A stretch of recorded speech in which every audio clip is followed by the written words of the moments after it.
All right, guys. Good morning. Good morning. It is Monday. Again, I told you guys last week there were rumors and rumblings of stuff going on over the weekend, strikes potentially happening, and that rumor turned out to be true. Oil is now up to $72+ a barrel for CL futures. We also recently got news that Qatar Energy has stopped production of LNG, which is liquefied natural gas, due to military attacks. If Qatar shut down all of its LNG production, which would be 14 trains, as the statement's wording suggests, that's roughly 20% of the world's output, as Qatar Energy is the world's largest LNG producer. And so, again, we had a lot of stuff happen over the weekend. We'll summarize all that stuff now.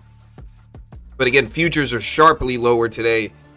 NASDAQ, you can take a look at it on the left side. Here's the NASDAQ right here. NASDAQ down to 24.6s here. Hit lows of 24.4s earlier this morning. Opened up red altogether here. You can see we were way up here at almost 25,000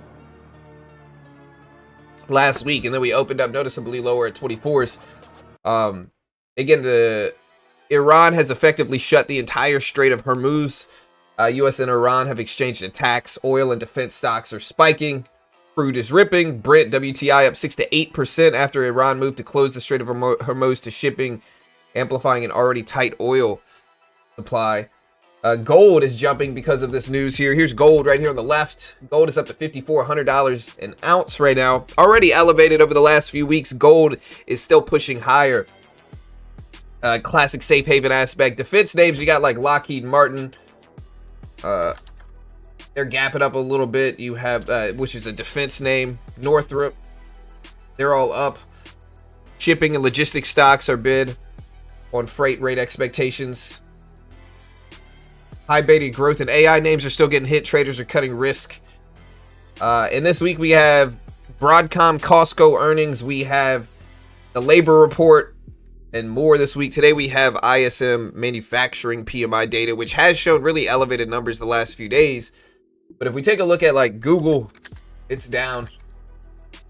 Meta, down. Microsoft, down. Amazon, down. Apple, down. So Taiwan Semiconductors, down. Nvidia, down. AMD, down. Almost everything's down today. Oil, again, elevated. 72.60 for CL futures. Is it time to buy the dip? Guys, is it time to buy the dip? I don't know. Let me know what you guys think. But it's definitely a little scary of a market. Stock market's going to crash? Maybe it does. What's up, Tevin? What's up, Brian, Daniel, T, Steve, Gaston, Todd, R, T, NY, 1, 2, 3, Todd, Robert, Domini, Barnyard, Bam Bam, Brown, Big Slum, Edward, Rick, E, Jonathan, Steve, VA, Brian, David, Keegan, Ava, everybody else. What's up, guys? Good morning. Thug Muffin, what's up, man? Dip buy later this week. This isn't a dip. What is this? If this isn't a dip, what is it? It's definitely a drop. Depends on what you guys consider it, but what's going on? Gold is up. Iran tensions are here. Strikes over the weekend. Again, one of the interesting things about markets here, guys, is that you can kind of see what might be about to happen based off of what markets do. Again, if you remember on Friday, I was telling you guys that there were rumors of strikes this weekend. You could see it by oil. Like even on Friday, oil was pushing up. Now it's not nearly as much as it's up today. But again, oil futures were elevated Friday. Here's oil futures on Friday moving up. And again, in finance news, there were rumors of strikes over the weekend. And then again, come Saturday morning, we actually heard about the strikes, and oil futures really spiked when they opened up yesterday. NASDAQ, most markets are down. It's not really a crash yet. I wouldn't call this a crash. This is just a drop. Like, we're still above where we were on the 17th of February on the NASDAQ. If you take a look at the SPY here, the SPY is down 670s. But again, the SPY's still been in this range. Definitely not a crash yet. VIX is going to be elevated today for sure, just because it's up on fears. And yeah, we definitely have fearful markets right now. Risk off is basically what people are calling this. Gold is up, oil is up, NASDAQ, Mag 7 down. It's the beginning of a bigger downside move, not a dip. Netflix, I think Netflix is actually still okay. It's down, but it's at 94s. So, yeah, energy is up just because the dynamic of scarcity and risk off movement in oil, you know, energy is going to be higher because the more tensions there, you know, the Strait of Hormuz is closed, the more tensions that are there, the potentially more scarce oil and the higher price. Silver. Yeah, silver at 95.40s, 95.40s for silver. So silver is elevated. And again, I think $100 is a magnet. Even if on the NVIDIA chart, you can look over the last few minutes, like risk off sentiment is here. You can see NVIDIA dipping all the way down here. Was at 176. It's at 174.60s now. It's at the volume weighted average price. But it's an interesting day. Why is Palantir up? Probably because it's a defense name. It's related to defense, and so Palantir is up. Lockheed Martin is up. Other defense names are going to be higher today just because of that dynamic. Again, Palantir being a defense name, you know, defense stocks are up right now. So yeah, Palantir gapping up to 140s.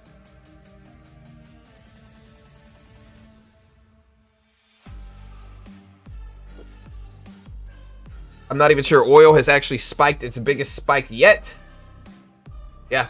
I mean, you might be right. Maybe oil keeps going today. Depends on what happens. But yeah.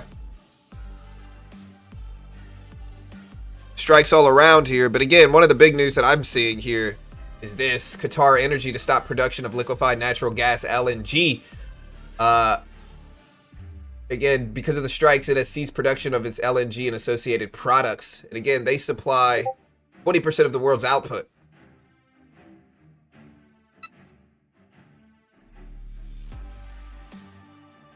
Also, Palantir guided for 115% U.S. commercial growth with a new partnership with GE Aerospace and Rackspace Tech. Might be some of the news driving it higher. Again, Palantir guided for 115% U.S. commercial growth, new partnership with GE Aerospace and Rackspace. Tesla. You can take a look at Tesla this morning. Tesla's down to 390s. Tesla gained significant market share in France, up 55%, in Norway, up 32% in February. So some European stabilization there for Tesla. Apple announced major U.S. manufacturing expansion, including new Houston campus for Mac Mini and AI server production targeting this year in 2026. But yeah, because of this Iran conflict, it's sparking conversations about a return to $100 a barrel oil and a Strait of Hormuz standstill. So again, reports are indicating that Iran's military is not allowing passage through the Strait of Hormuz, which is the waterway connecting the Persian Gulf and the Gulf of Oman. There appears not to have been a formal closure announcement. Kalshi is also facing controversy surrounding its handling of a market tied to whether Iran's supreme leader would remain in his position. Goldman Sachs cut Pinterest as RBC downgrade shares, but again, oil prices are up. And we can read this article here. This is by Yahoo Finance. Again, you can take a look at this. Oil prices surged to cross $80 after U.S.-Iran conflict engulfs Middle East and Strait of Hormuz. Traders took stock of an escalating U.S.-Iran conflict in the Middle East that increasingly threatening energy infrastructure in the region. Brent crude up 13% to trade above $82 a barrel in the first minutes of the open before paring back to 79. U.S. benchmark West Texas Intermediate, which is CL, which is usually the one I look at, is around $72 a barrel. Brent is trading at levels not seen since January of last year. Conflict spreads quickly through the Gulf region, while WTI has reached levels not seen since 2025's 12-day war between Israel and Iran. Gold also up to $5,400 an ounce. Dollar index up about 0.7%. Shares in Saudi Aramco rose by 3%. Again, the U.S. has launched some strikes. They retaliated as well.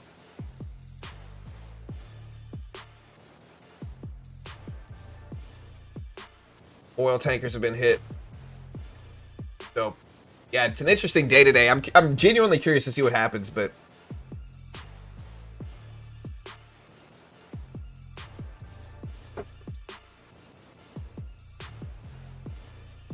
natty gas is a better play with that news than oil. Weird how they banned Anthropic and then used Anthropic. Yeah, I saw some of that stuff yesterday, over the weekend.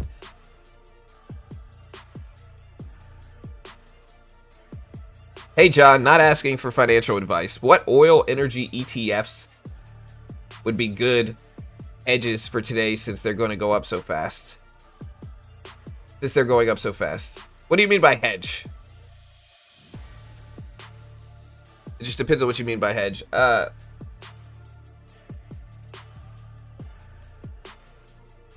So, generally, when this type of stuff happens, you see oil companies and defense companies go up a little bit, right? Like defense companies, Lockheed Martin, RTX, Palantir. We were looking at Palantir earlier. Here's Palantir right here. Again, 142s for Palantir. So you see oil, defense names spike. You see like shipping and logistics, maybe airline and travel stocks dip. Why? Because they're more affected by this.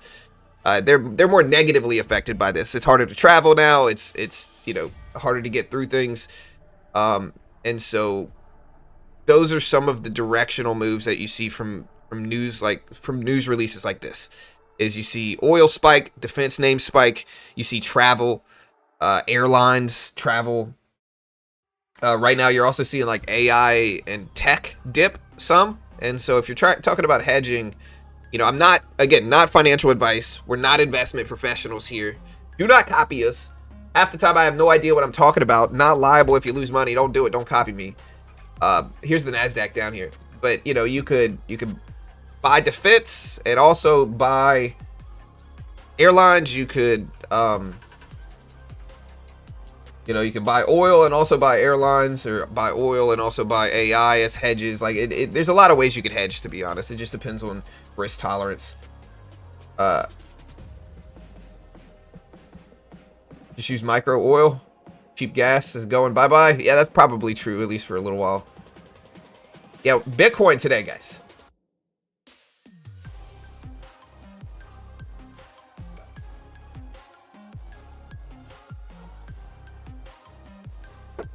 Yeah, Bitcoin today.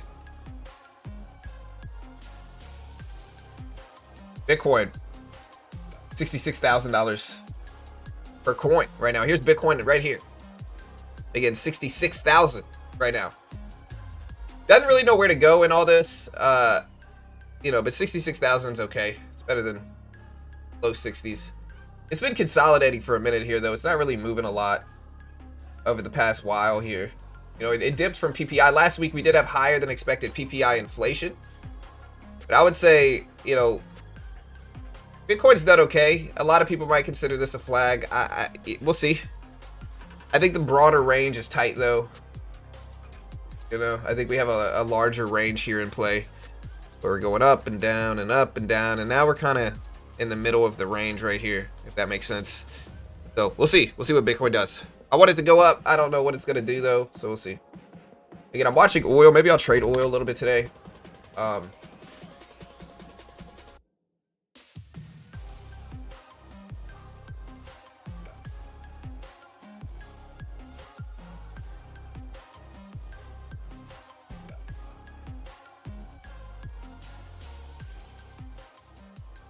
right, guys.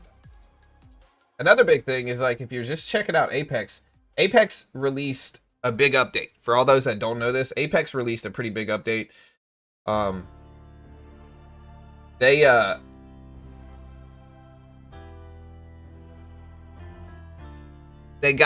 gave you a couple different options. They got rid of all their old packages. All their old packages on Apex. And so on the new Apex setups here, again, you can, no end of day drawdown options, no MAE rule, no payout denial. So everything's built in scaling. So they built it into the system now. They're not going to be rejecting any payouts, which is one of the biggest criticisms people had for them. And the end of day drawdown versus the trailing drawdown is a great option. And prices are basically the same as what they were. So again, ton of new stuff. You can see their new products here for Apex. There's two options. You can still get the intraday drawdown if you want, but now there's an end of day drawdown as well. It's just really useful. Still basically the same pricing. And if you want to help support the channel, I'll put the link up. We'll talk about this a little bit more later as time goes on. But here's the link if you want to check it out. Use promo code BT or BG. And you'll get the max discount there for those products.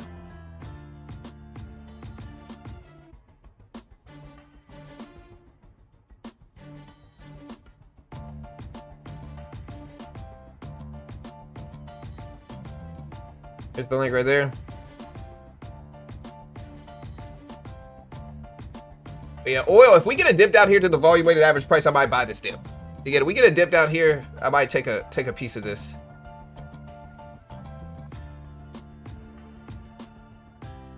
John, great financial advice, dude. I don't even give financial advice. I don't even know what that is. But I definitely don't give it out here. That's what I know for sure. Okay, let's do a poll here. Is the NASDAQ... What's a good poll? Actually, chat, I'm going to use you guys today. What's a good poll for the day? Give me some good poll options for the day. Some good questions I can ask the genius of the crowd here. Let me know. What's a good poll option? There's a rumor BG's back in jail. Hope not, man. You know, I like BG. Are we cooked? Is this dip like 425? Well, yeah.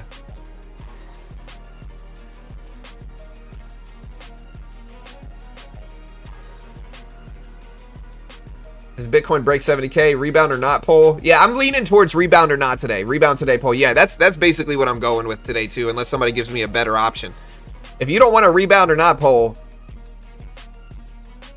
is John right again in the next economic data? I'm going to go with yes, depending on which one it is. I can't really guess payrolls well. I can guess inflation data. But again, I'm going to say this again. I don't know if I trust it as much. Oil to silver reach 100 first. I think it's going to be silver, personally. You know, we'd have to have a lot more craziness. Depends on which oil we're talking here regarding $100 first.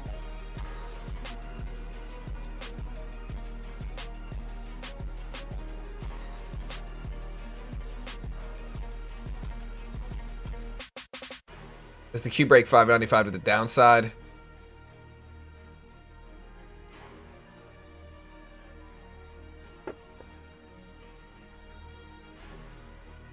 Well, yeah, this CL is West Texas crude. $72 to $73 a barrel right now. I don't know.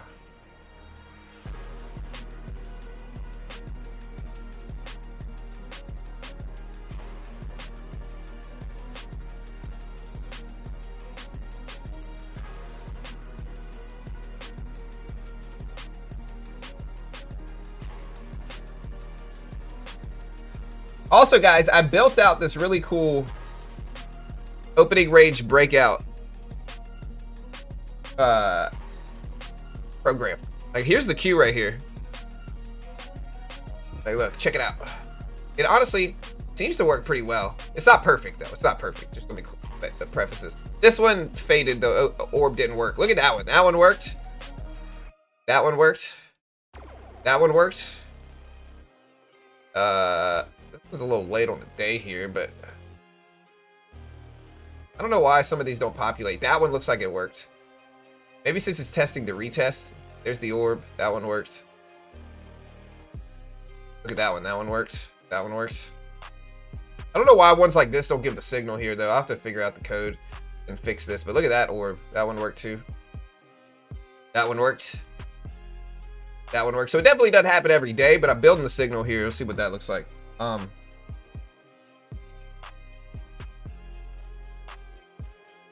Yeah, so Brent crude is the one over 80s. Brent crude might have a closer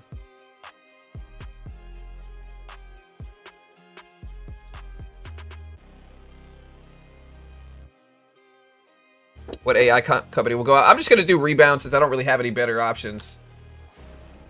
Does the Does again, I'm trying to think of a good pull option. The market flush continue, or do we get a rebound today? Flush continues, rebound today. They're going to be the two options. All right, the poll is now live. Vote, participate. Yeah, Strait of Hormuz is closed. It's not officially closed. Essentially, what happened is that the news that I'm showing up is that they're not letting anything through, but they didn't officially announce its closure, is what I've heard.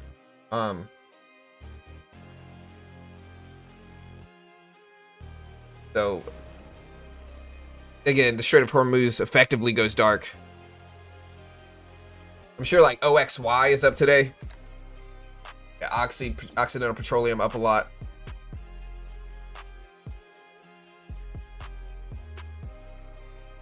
Yeah, well, vote. Again, 72% think the flush continues today. So you guys are bears in the market today? Yeah, I'm not a big oil trader, but I might today. The flush continuing would essentially be betting that oil continues up. Gold continues up. Again, I don't know.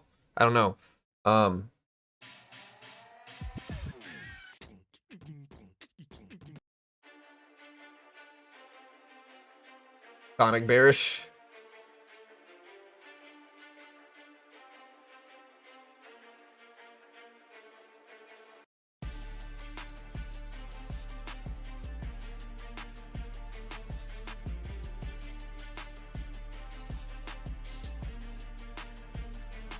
Yeah, Palantir, other defense names big today. LMT, Lockheed Martin.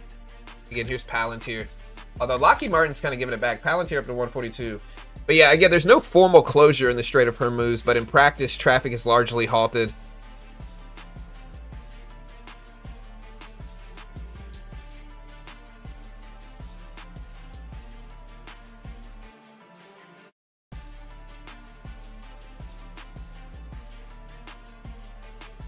Explain to me how Bitcoin doesn't care about any of this. I don't know if it doesn't care, but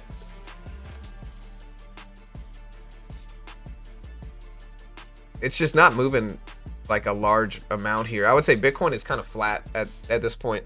I don't think it doesn't care. I'm sure it's moving a little bit from it, but looks like a downward trend here. But it's not like a big dump that you might expect here, you know. Although here's where it opened up. Let's see, this was Saturday. So Bitcoin did negatively react here, but then it ended up getting bought back up. Like when Saturday morning hit right here, Bitcoin did negatively react, rebound back up, and now it's basically right where it was before any of this happened. So, although we did see some drops in Bitcoin last week. Hegseth speaks in 20 minutes. Yeah, and that'll be an interesting thing too. Again, but officially the Strait of Hormuz isn't declared closed. So it's not officially closed. Some ships are still moving through it, but overall traffic has collapsed. Most majors are avoiding it to be safe. So Hormuz is not legally closed, but effective flows are severely disrupted there. So that's basically what's going on.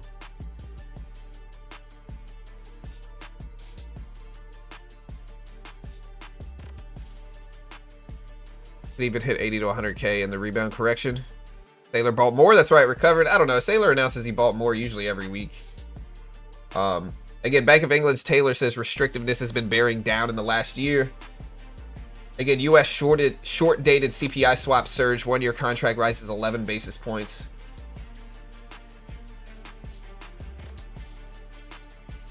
All right, so the first passenger flight just took off from Abu Dhabi.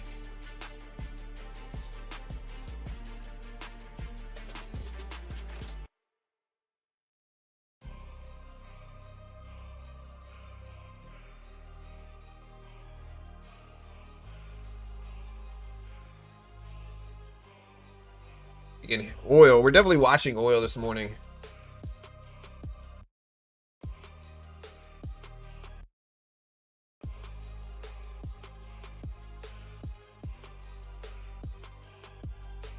Yeah, it could be a long term, like a longer thing.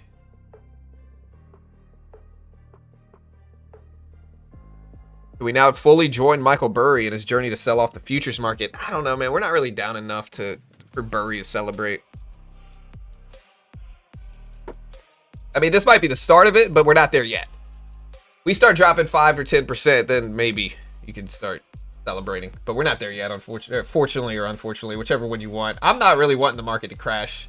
I think most people can tell that, but I don't think it's immune from a crash either, though. So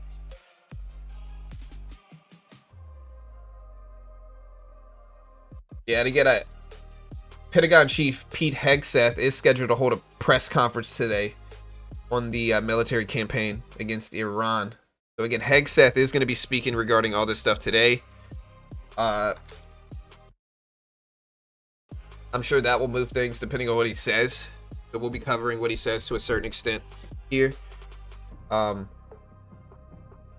See somebody saying it's in 20 minutes. Assuming that would be at 8 o'clock market time. Yep, 8 a.m. just when he's scheduled.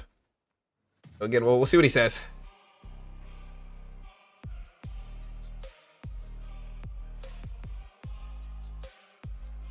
Why does Costco have a 54 PE, and why do people not consider it overvalued? A supermarket with a high PE.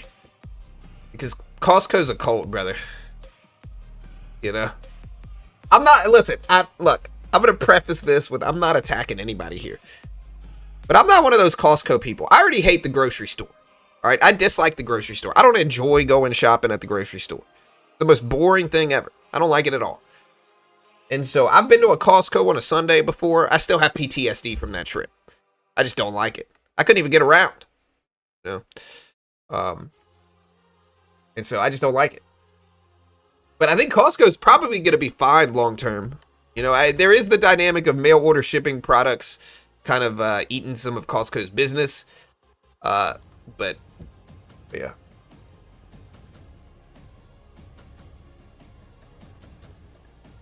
And again, if you like Costco, I'm just joking. If you don't like Costco, I'm serious right now. You know.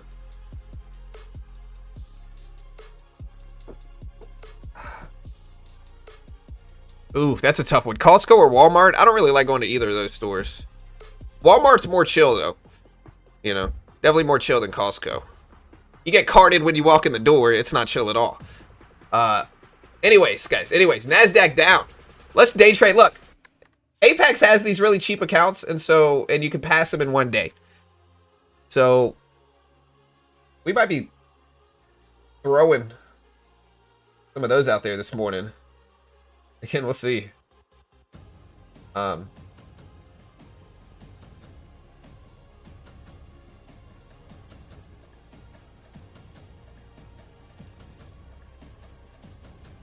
we might be throwing some of them out there. Let's see.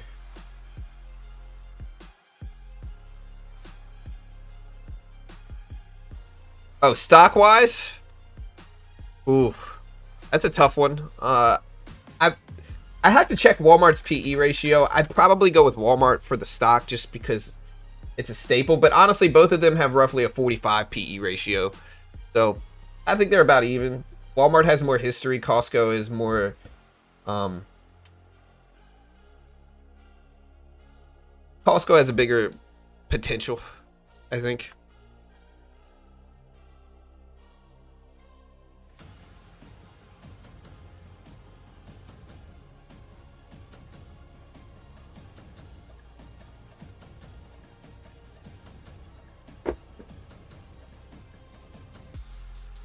All right, guys, oil. Again, should we buy this?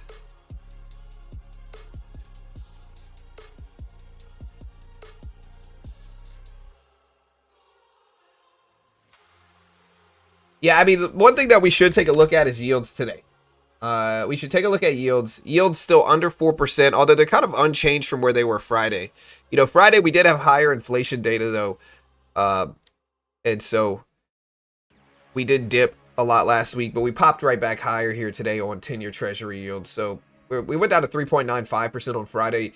10-year Treasury yields at 3.983% right now. So yields are a little bit higher today.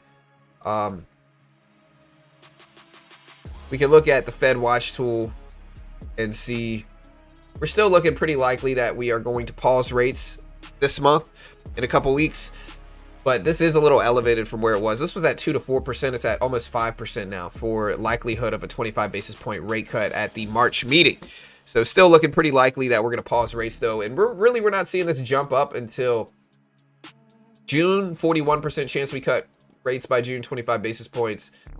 July is when it really pivots though to the majority, 45%. Maybe not the majority, but the highest outcome.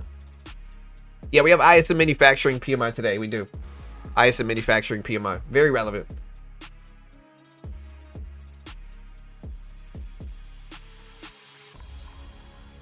In the future, we probably won't even have person grocery stores, to be honest. It's all delivery. I don't know, man. Like, my wife, she likes to... Like, if she's going to buy grapes, as an example, she doesn't want... Like, she refuses to do the home delivery of groceries. And her argument is that when she does the home delivery of groceries, they throw the worst fruit up there. Like, the fruit is basically overly ripe and about to go bad. And so you can't really handpick fruit and veggies and stuff like that. And I do think that over time that dynamic is going to go down. It's just going to condition people to worry about that less because of the convenience of it. But I think some people are still going to want to go to the grocery store. I still think a lot of them are going to get it shipped, though. So, all right, guys. Interesting day for sure in markets. Again, the Qatar state-owned energy company halts LNG production after Iran drone attacks, according to CNBC. And again, this supplies roughly 20% of liquefied natural gas here. Again, Saudi Arabia has shut down Ras Tanura, its largest oil refinery, following an Iranian drone strike. Ras Tanura processes 550,000 barrels of crude oil per day. We also had China's foreign minister come out saying China is willing to play a constructive role in realizing peace and stopping the war. Supports Iran in safeguarding rights and interests. And that China's foreign minister held a call with the Iranian counterpart.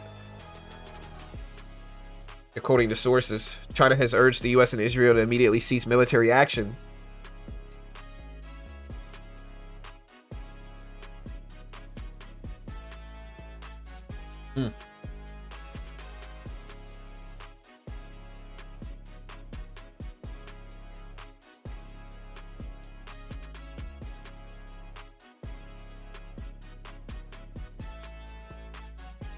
Yeah, again, the Nasdaq's kind of flat here. If we really take a look at the NQ here, we're not really moving over the past 45 minutes here. Nasdaq's basically flat over the last 45 minutes. That is the range on the NQ. Oil is still pushing though. Oil is up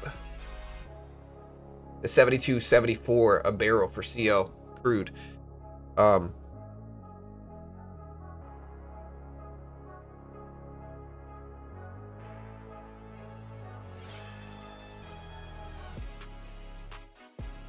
Again, we're waiting here, but we are going to take some swings.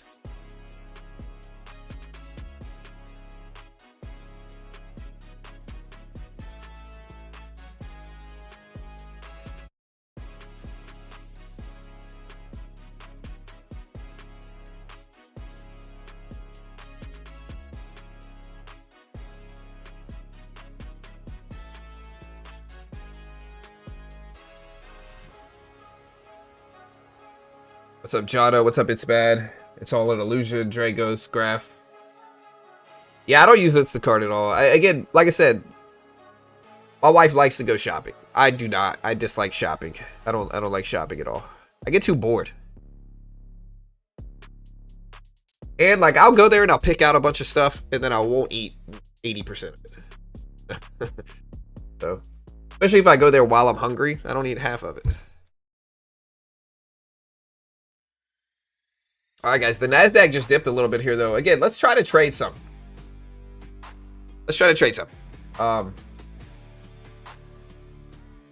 Again, Apex just changed a lot of stuff. They now give you an end of day.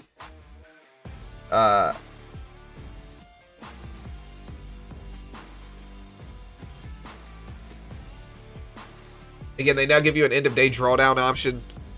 They souped up a bunch of different stuff here.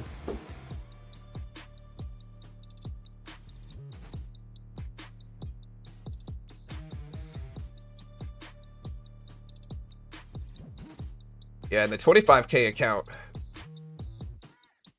If I do the intraday drawdown for the 25K account right now, it's only $17.70 if you use my coupon code BG. If I want to go with the end of day trailing drawdown, it's about $26, which is probably what I'll go with. You know? So if I go up here and I look at this, again, I'm probably going to go with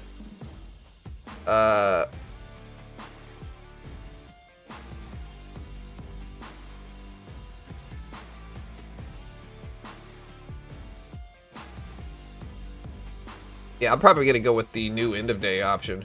Find it.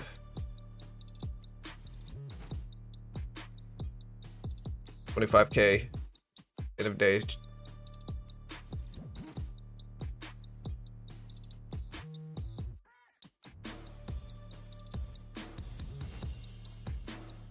All right, guys.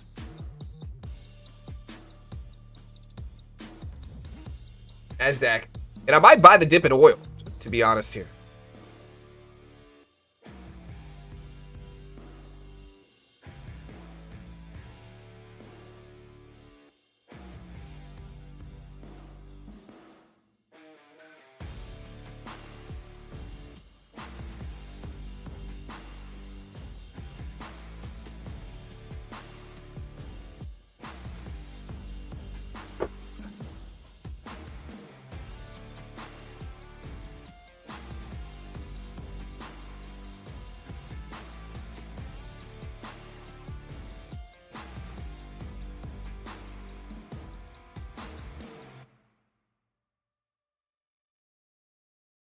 Yeah, so I get one for $26 here.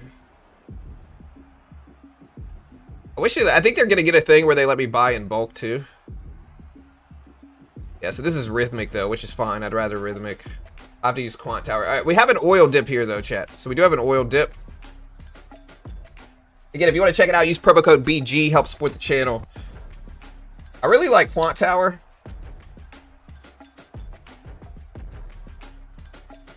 I gotta exit out of some of this stuff. There we go. All right, look at the NASDAQ dip here. Again, I'm watching the NASDAQ. Again, markets are rattled by the Iran conflict. Oil is up. Iranian media reports multiple strikes across the capital. Oil's dipping down though. Look at this 72.40 level. Where is that at? Okay.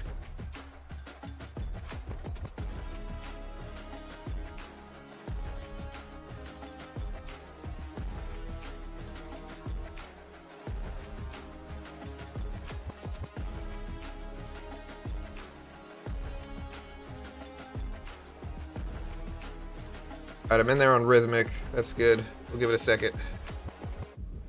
Look at the NASDAQ dip here. So the NASDAQ at 24,610s here. NASDAQ 24,610s.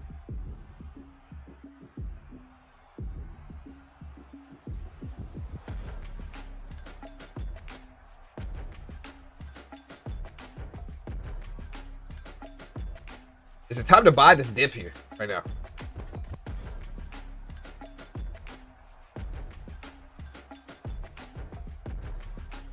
What does Michael Blurry say? Hey, thank you, Oliver. Oliver said, bro, you got to turn off your trading notifications. Sounded like my stop loss. Hey, I'm sorry. I'm sorry, guys. Listen, I'm trying over here. You know, listen, you got a lot of big networks running things, and I get it, but it's just low on me here. I'm doing my best. I still have the best news releases in the game here, but, you know, just little on me. I'm trying.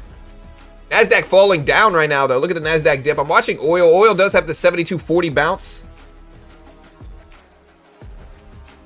Again, Central Iran under heavy U.S. fire, according to some sources here. UK's Prime Minister said, spokesman Wells says no impacts of UK fuel supply so far from the Iran conflict.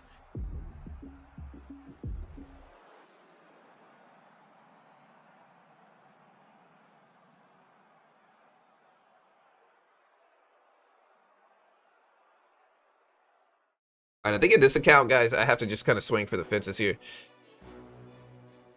Where's oil at? I don't usually buy oil, but I might buy it today. Let's see. Again, this is just a challenge account, but let's play with this here, shall we? Buy it. All right, so it moves $10 a tick, it looks like.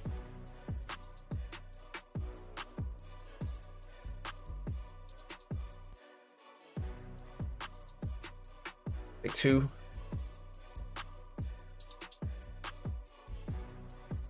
But 3. All right, so we have 3 oil futures contracts.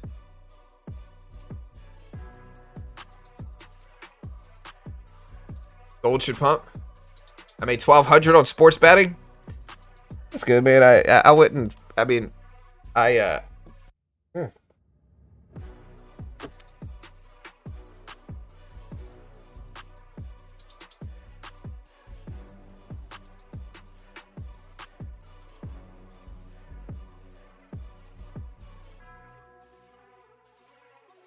we're up here. I think I should just stay in this, right? If we start pushing towards highs for oil. Crude at 72.60 a barrel. I might add more to this down here. 5 contracts. Reasonable.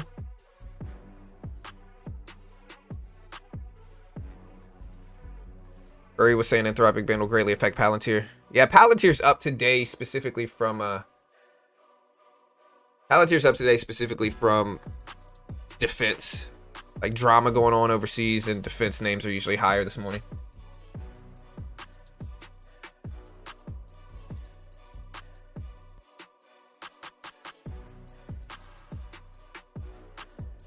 Wait, what is going on with this thing? Hold on, let me fix this, guys. I just realized. Cutting off the bottom here. There we go, that's better.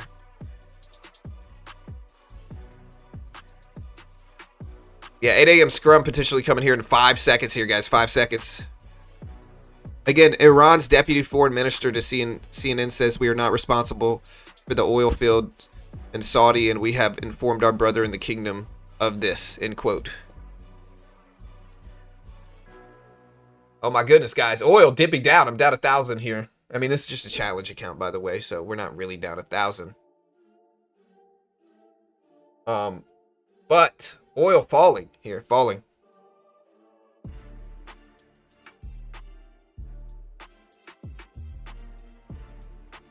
Oh my goodness, guys.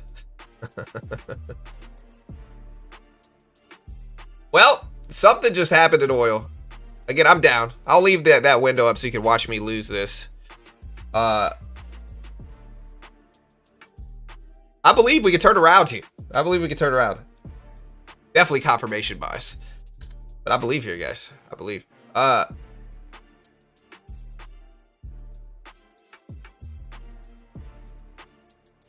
Why did oil just dump down? I should have shorted oil.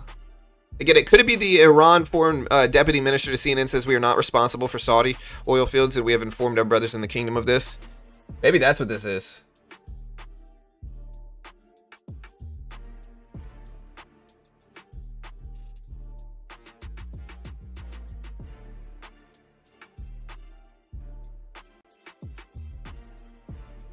Smart money is selling? Dude, I'm definitely not smart money right now in this trade. I believe it can come back, though. Again, you can tell by my laughing that I'm not super upset about this. Again, I don't know how much this account was, but it's not. Again, one of the good things about Apex is they have pretty cheap accounts. Like their accounts are not expensive. Like right now, if I think it's the 85 or 90%, you can get them for like 17 bucks if you use a trailing intraday drawdown. It's like 26 if you use a end of day drawdown. Again, use promo code BG if you want. But how is silver doing? Silver should be pretty good here. Silver's elevated with gold. Silver's at $95 an ounce right now. Gold is at $5,400 an ounce if you take a look at it. I like Quant Tower the most, DA. I like Quant Tower the most. Oh. NVIDIA announced a strategic partnership with Lumentum, LITE, to develop state-of-the-art optic tech, and NVIDIA is investing $2 billion in Lumentum to support R&D and future capacity and operations. Also, MicroStrategy purchases over 3,000 Bitcoin for an average purchase price of 67.7 thousand from February 23rd to today in March.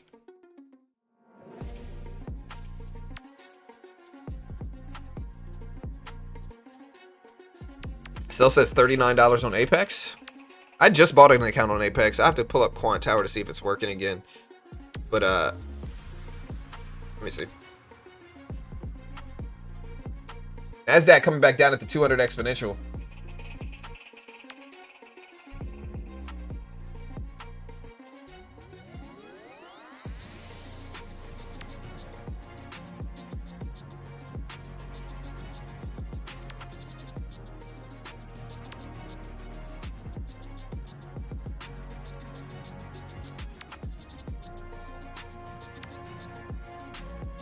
Yeah, so if I'm looking at my accounts here, let me see.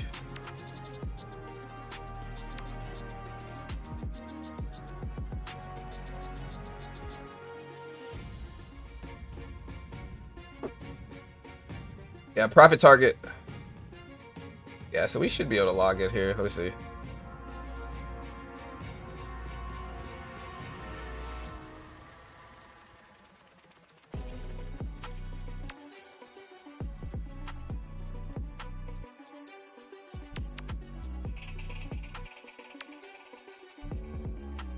Listen, guys, oil's coming back higher here. I believe right now. Again, oil.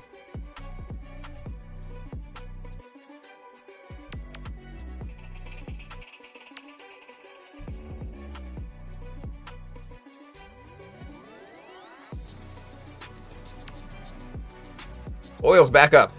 Looks better.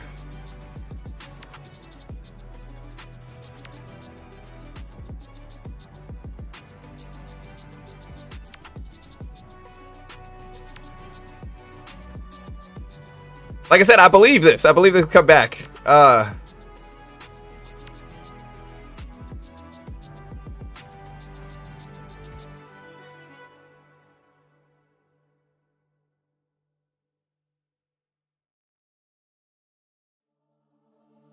Again, we're still down if you take a look at it, but that's all right.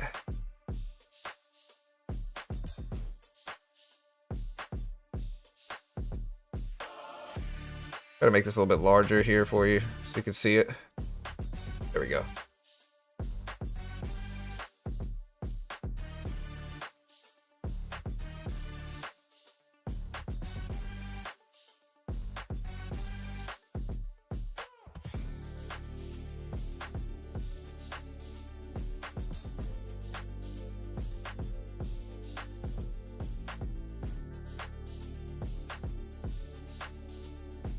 I'll let you guys watch this. Yeah, so Nvidia, again, we'll leave this up, but Nvidia is spiking up right now. Look at gold. I assume this might help oil too, but oil hasn't really fully bounced back, but we'll give it a second. Again, Nvidia up on this recent news, but or not Nvidia. Nvidia's not up. Nvidia and Coherent announced a strategic partnership to develop optics tech to scale next-gen data center architecture. Nvidia's investing $2 billion in Coherent. Also, Hegseth is speaking right now. He reiterates that Iran cannot have nuclear weapons and takes guts to enforce that, and that is what presidents do. End quote. U.S. War Secretary Hegseth is speaking right now. So again, Hegseth is speaking. He said, "We didn't start this war, but under President Trump, we will finish it." End quote. Crazy regimes can't have nuclear weapons, he says. And again, here is the Pentagon's briefing right now. I'm hoping this might spike oil since I'm in it. But again, here's some of the news. On the hotels, airports, apartments, and other civilian targets of their neighbors. Cowardly terrorist tactics. This is by the Pentagon. From a regime that for decades has trafficked in coward. I'm just going to cover the quotes here, guys.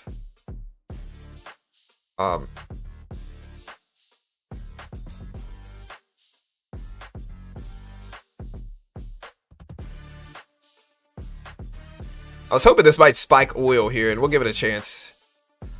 But man, Hegseth speaking right now. He says Iran was building shield for nuclear ambitions.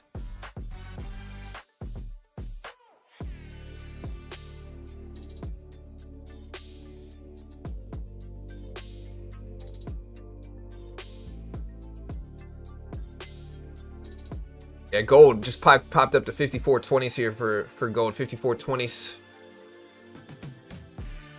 Again, we can watch oil, but oil is not reacting like I wanted it to necessarily here, but we'll give it a second. Again, Israel Energy Minister says they acted in advance to increase reserves, protect strategic facilities, and carry out additional measures that will ensure regular and continuous energy supply in any scenario. This might be why oil's dipping down, but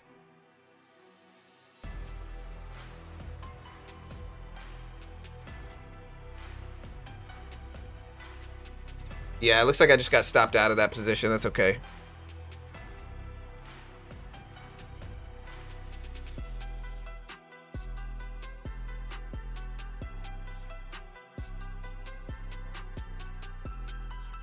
Yeah, so again, Hegseth is speaking right now regarding all this. We'll stop you. Go on CNBC TV.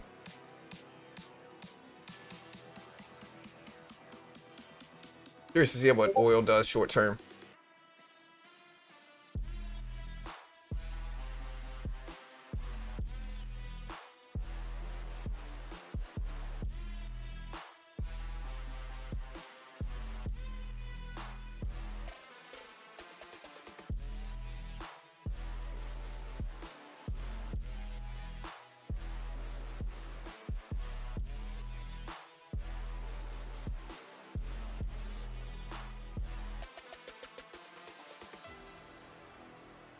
Yeah, that one I did, unfortunately. I mean, I got a couple of these, so I could probably swing a little bit more now. But I don't know whether I want to buy oil. I'm more confident trading the NASDAQ here, to be honest. NASDAQ under the 200 exponential. You know, unless Nvidia comes out with some big announcements here, I'll probably just keep trying to trade the NQ.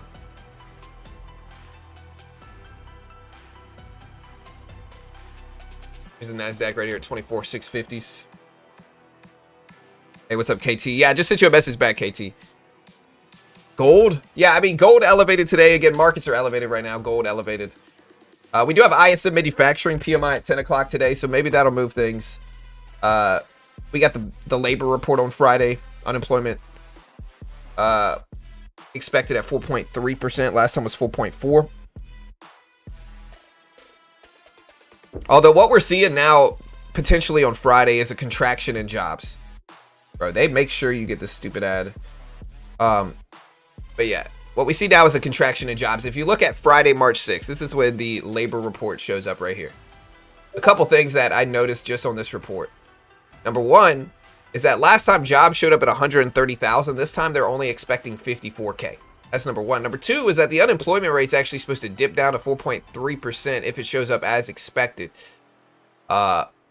You know, and again, we do have the prelim jobs report from ADP on Wednesday. It's expected at 50,000 as well, which is an improvement from what it was last time at 22,000.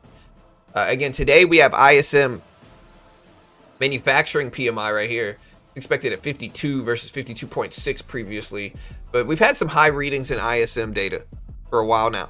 So the last couple readings, we've seen elevated numbers in ISM. And we do get that data today. Hegseth should still be speaking right now. Let me check. He says this is not Iraq. This is not an endless war.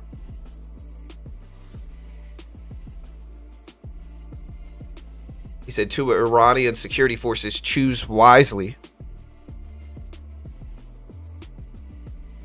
So we will see what they say.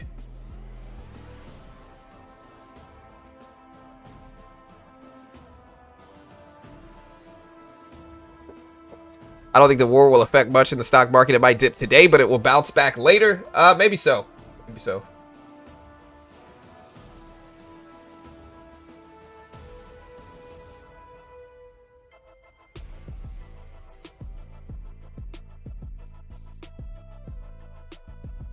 Yeah, we'll see.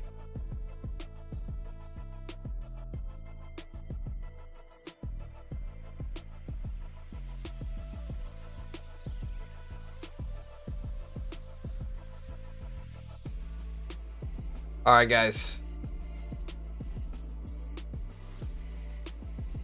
Is it time to buy the dip? Yes or no? Is this dip dippy enough to buy right now? Yes or no? Let me know in chat. Again, Hegseth is still speaking. The Saudi Interior Ministry says security situation in the kingdom is reassuring. Daily life is proceeding normally. No, it's not time to buy the dip. It's time to buy the dip. No, no, yes and no. Need more dip. No, buy the dip. Yes, buy the dip. Honestly, we're pretty split down the middle here. Even if I look at our poll, I ask people, does the market flush continue today or do we get a rebound? 65% say the flush continues. 35% say we get a rebound today. No? Yeah, I'm seeing a lot of differing answers. The NASDAQ is moving up slightly over the past little while here, though. So the NASDAQ is moving up slightly.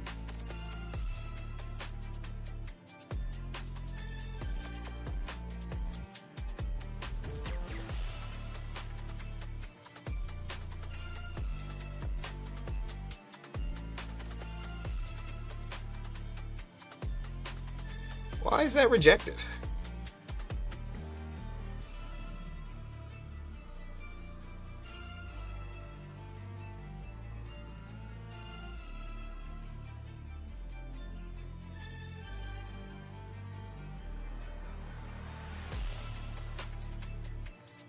PMI data today. Thoughts? It's a legit situation. Wait today to find out. Tomorrow, big dip. This thing will dip more. Yeah, again, like I said, it's interesting. If you guys remember Friday's stream, one of the things I told you guys on Friday was that there were rumblings and rumors of strikes this weekend. And again, you could see oil elevated on Friday leading into this. And then, of course, Saturday morning, you wake up and this is what you hear. And so, yeah, we'll see what happens. But again, oil up, gold up, NASDAQ down, Mag 7 stocks down is the story of the day. Defense stocks are generally higher. Lockheed Martin, Palantir, and more are higher. Again, European natural gas prices are up over 50% as Qatar halts production at the largest liquefied natural gas plant, LNG plant in the world following the drone attacks. Hegseth's still speaking here, but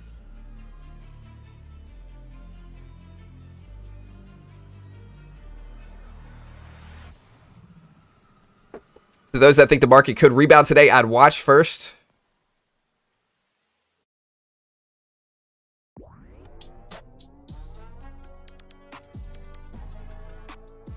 I don't know much about Xerox as a company, my friend. I really don't know. Honestly, I'm surprised they are still around. Even I don't know anything about them. Definitely not my style of trade, and the long-term chart looks terrible. So I don't know. I'm not buying it personally. Might go out of business, to be honest. Again, do people even use Xerox machines anymore? I don't think so. Again, maybe I'm wrong. I don't know.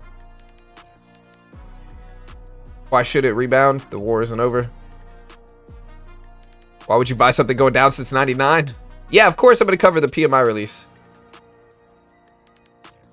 Again, NVIDIA has had a couple partnership deals announced this morning. Look at NVIDIA start to bounce back. It's at 174.70s as we speak here. 174.70s. Again, Hegseth still speaking. He said, we will finish this on America First conditions.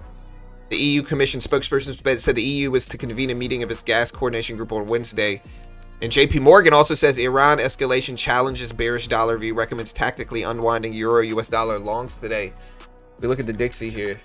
Dixie is up 98.50s basically.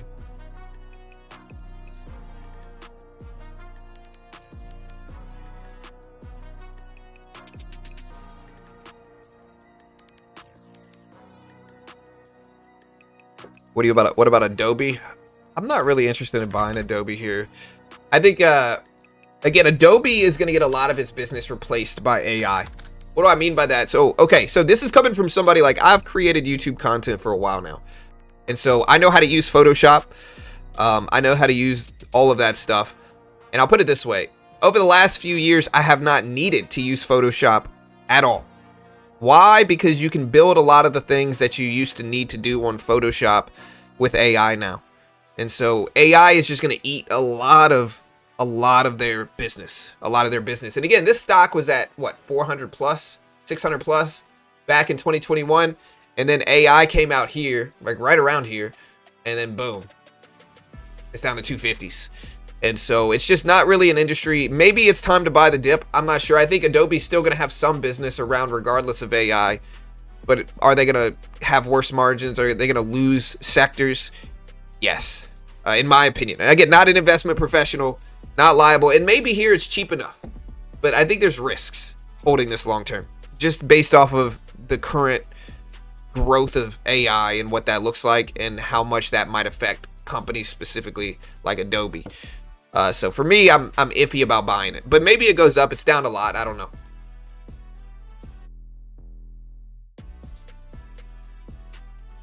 What do you guys think? I kind of miss the days when you did manual work with Adobe. Yeah, they're not here anymore though. Again, I haven't needed to use Photoshop. It's been years since I've used Photoshop, and I used to create my thumbnails with them. Like my old thumbnails I used to make with Photoshop. I don't need to do that anymore. There's enough AI systems now that make it unnecessary.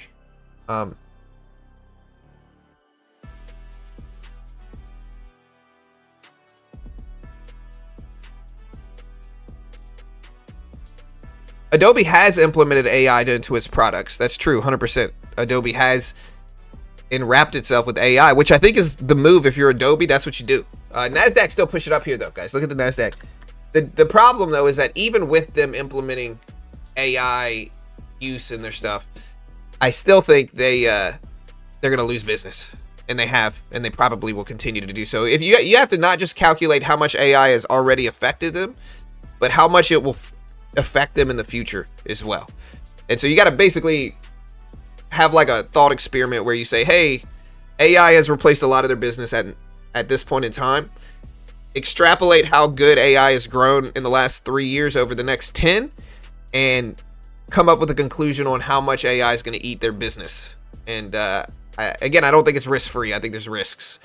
So I still use Premiere Pro to edit my videos. Yeah, but eventually we're going to have AI video editing, and we already do to a certain extent, but that's going to get better as well, and that's really what I'm waiting for also.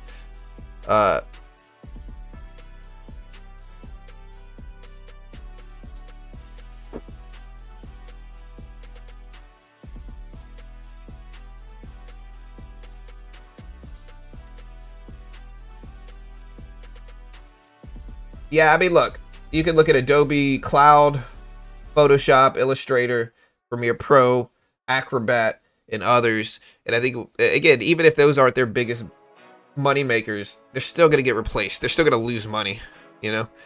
Like, if I have 5 products and 3 of them get replaced by AI, I might still have some good products that are selling, but I'm still losing chunks of business there. And so you got to think about it like that, I think.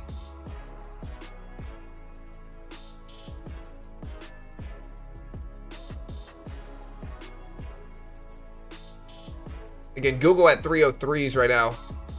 Still looking at Nvidia. Nvidia's announced some deals this morning at 175s.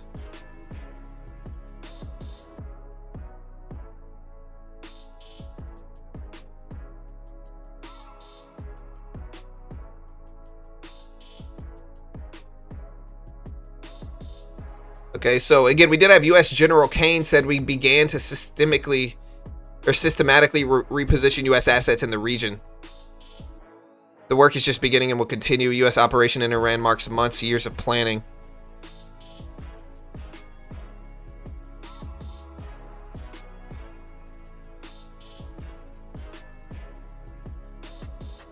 Again, Nvidia's starting to pop back higher here, though.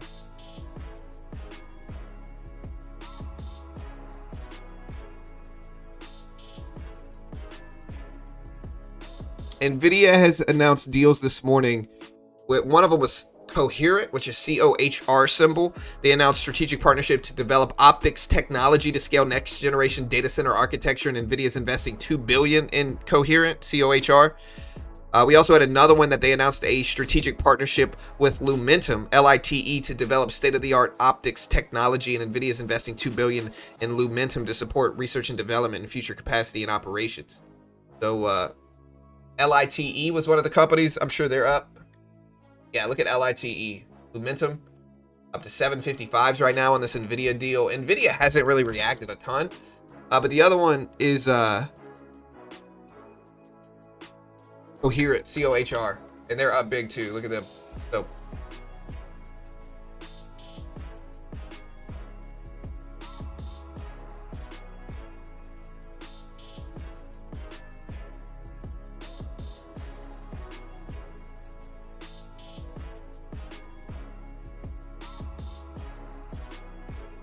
what happened to Kmart and Sears once Amazon came? Yeah, 100%.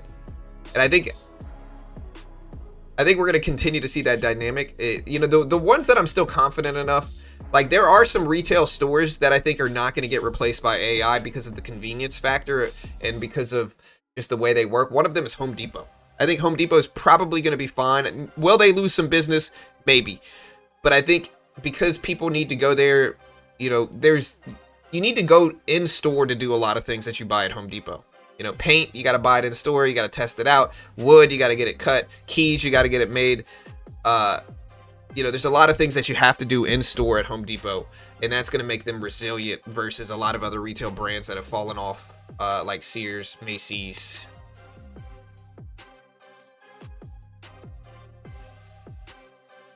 Yeah, the NASDAQ is back up here. We did see a swing, and some of this might be from comments.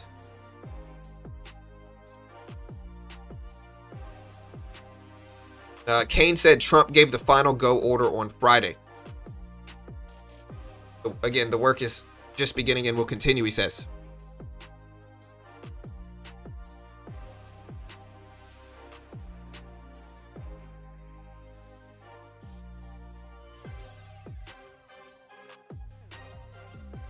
And again, check out my indicator here, guys. So I'm building this indicator right now. It tests opening range breakout. The only thing about this indicator is that I have to look at, if I look at the NASDAQ, it doesn't really work. I kind of have to look at, let me find it. Where'd it go? My scripts. Orb. Yeah. The only thing about it is that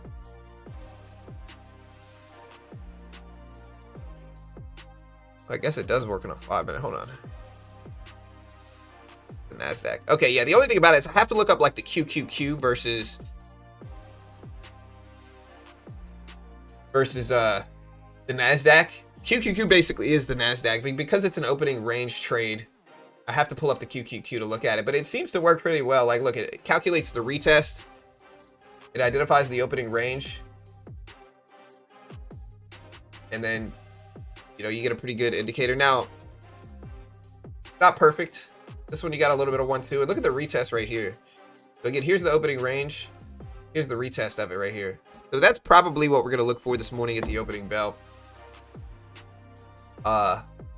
This one kind of faked out, but still worked. Look at that one. Some of these are good, though. They're just pulling back a little bit too much to trigger here. I don't know what that one's doing. That's not the open. Maybe a fake out here. Retest here, looks like it worked. That one looks like it worked too. That one.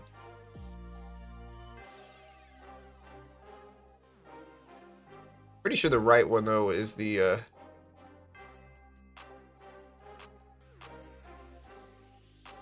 test this out.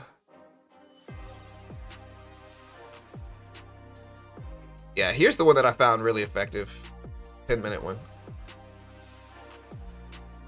Look at that. There's one. Boom. That one worked. 10-minute one worked perfectly here. So did this one. Yeah, like look at the accuracy. This one, I don't know why that even triggered. I have to keep working on the program a little bit more. This was a choppy day, but look at that one. That one worked. So as long as you get volatility, it works really well. Look, boom, boom, boom. Just need some volatility. NASDAQ now pulling back. Speaking of volatility here.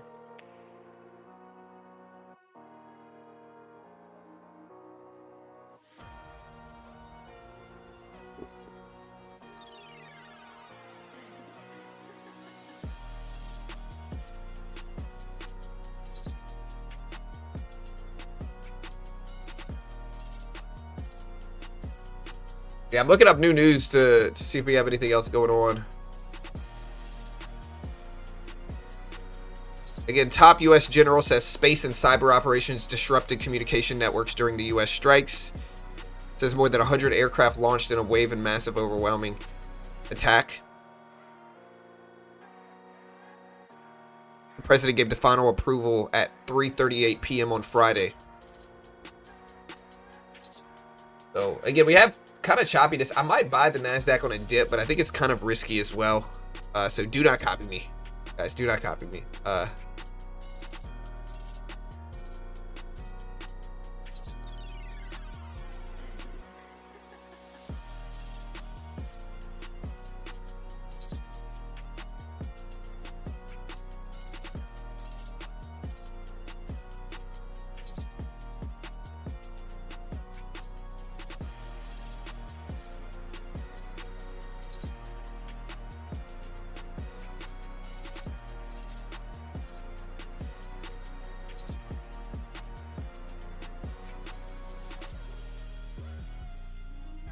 Yeah, sorry, I'm checking a couple other things here.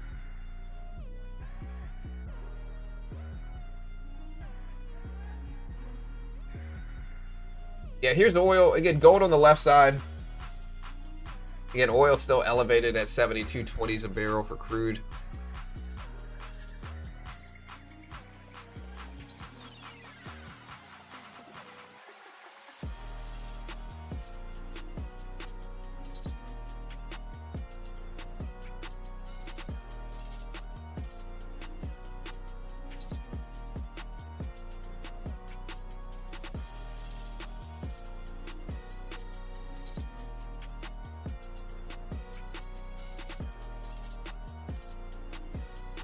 Yeah, we should be right around the volume weighted average price here on NASDAQ.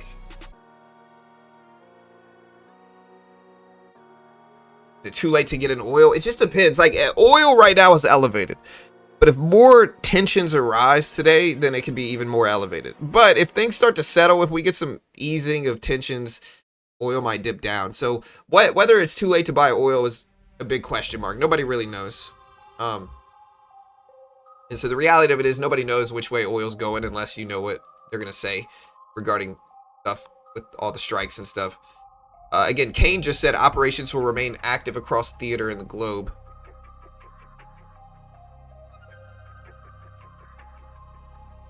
Again, looking at our poll, we asked people, does the market flush continue today or do we rebound? 65% say the flush continues. Again, we'll see. We'll see. But again, 65% saying the flush continues. I don't think the Strait of Hormuz is going to be closed off for too long. And it's not even officially closed. It's just incredibly limited right now, understandably so. So the Strait is not completely closed here. It's just limited drastically right now. Chat is always wrong. We pump.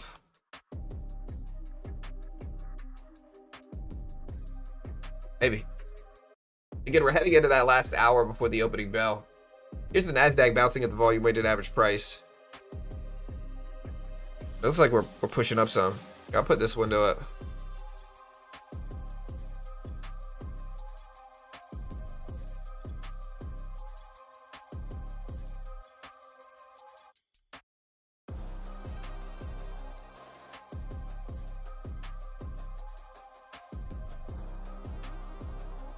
NASDAQ bounce right here at the volume weighted average price. Let's see if we start pushing to this recent high up here.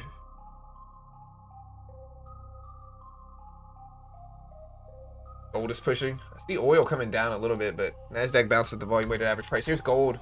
Yeah, gold's up to the high of the day. It's at 54.30s right now for gold. The gold looks like it wants to break highs here.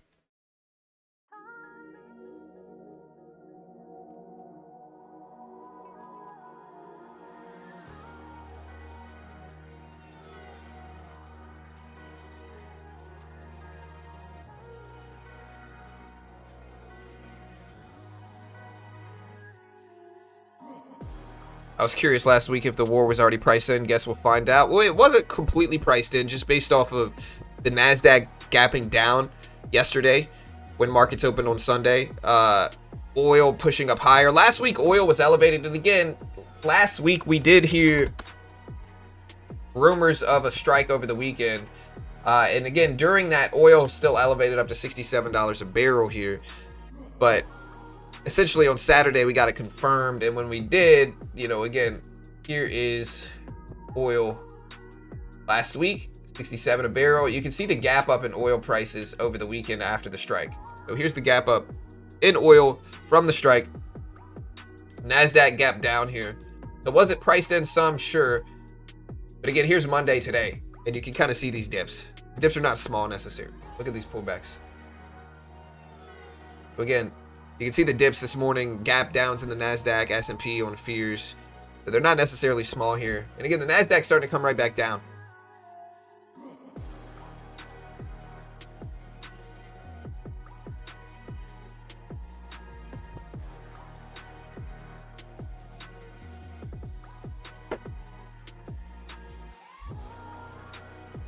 Yeah, and Hormuz is effectively closed. It's not completely, but it's effectively.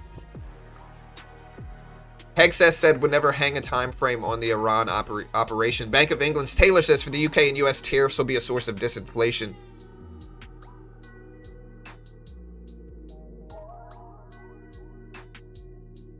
Again, so I do see a conflict link drives oil risk. Short disruptions 1 to 2 weeks are manageable. Beyond 3 to 4 weeks, oil prices could surge sharply due to delivery constraints. Energy flows via the Strait of Hormuz is likely to stall during the conflict and duration not damaged so far as the key market driver. Yeah, we're just getting some swings here. Like, here's the NASDAQ pushing back up. Again, oil sideways here, but look at the NASDAQ rip back higher here.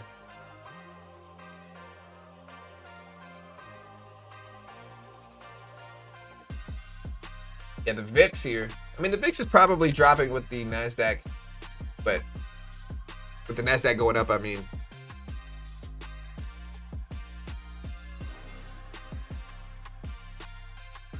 Joint Chiefs of Staff Chairman General Kane says will take time to conduct battle damage assessment.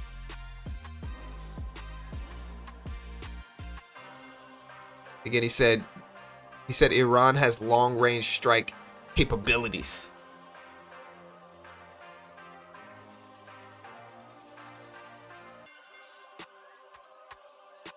Prices shouldn't go up or down this quickly. I mean, it's the futures market reaction. And so it's getting baked into the outcome. This always happens. You know, we get trouble in the Middle East, oil premiums go up.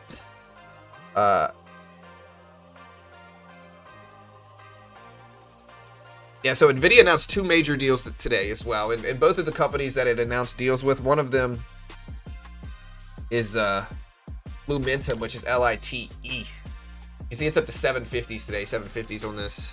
That's one of them. The other one I think is Coherent, COHR. You can see how much it's up today as well. So here's the 2 that Nvidia did deals with.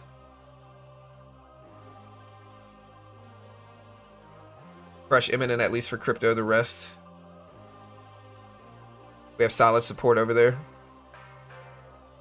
24.5 and what?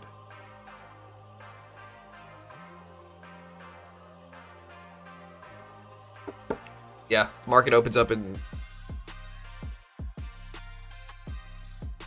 53 minutes.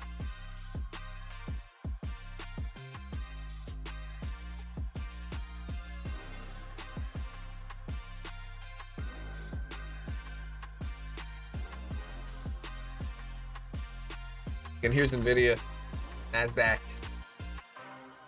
NASDAQ doesn't know where it wants to go, to be honest here, though.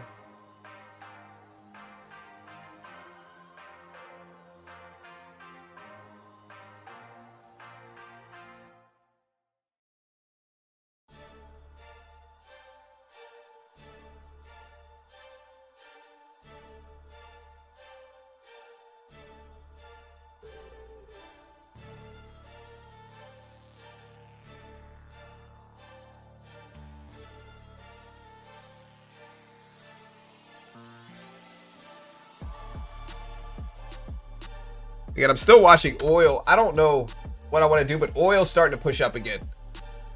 Oil, CL crude up to 72.50s. Again, Qatar Energy will reportedly declare force majeure according to source reports. Hegseth says currently no boots on the ground in Iran, but will not go into detail of what they will or will not do. So he's basically saying no boots on the ground yet, but it's always possible. It's always possible.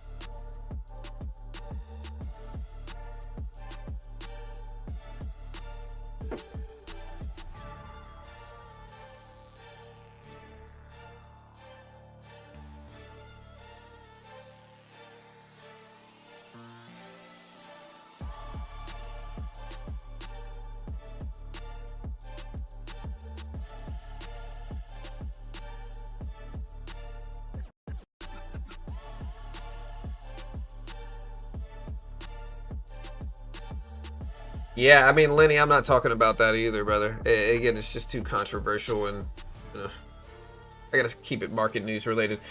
Again, Nasdaq at 24,680s. We have this big opening range though, or this big range right here. We have this big range.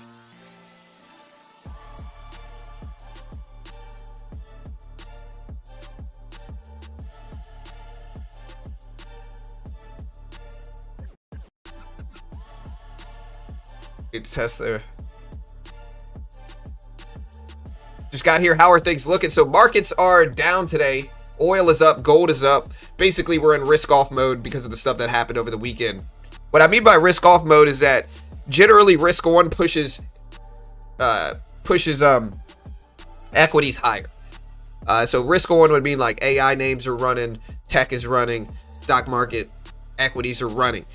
Risk off means people are gravitating more towards bonds. You see yields go up a little bit more. Or I'll have to check that dynamic actually. But you see people float to safe havens is really what I mean. So you see people go to gold. You see people go to silver. You see people go to oil. You see safe haven rising.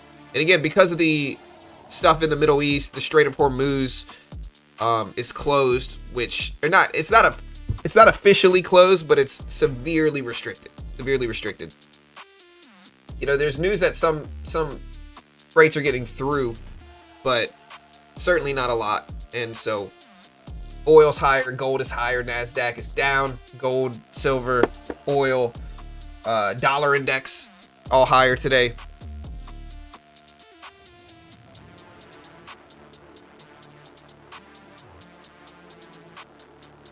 All right, Nasdaq pushing back higher here. We kind of have this really boring sideways action here that we're not really doing much.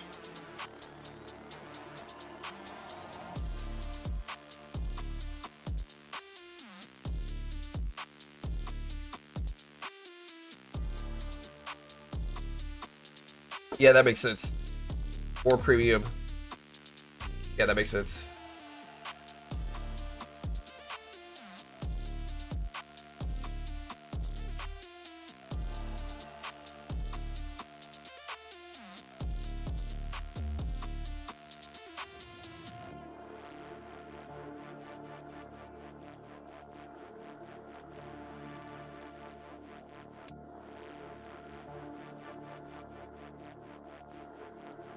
All right, look at oil though, man. Oil's up there. So is gold.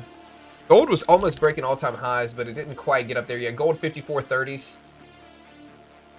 54.20s is what we're currently at, but 54.30s is the high of the day currently. Gold, all-time high on gold 56s. So we're getting pretty close to the all-time highs in gold as well.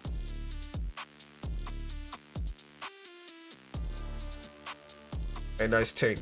Congrats.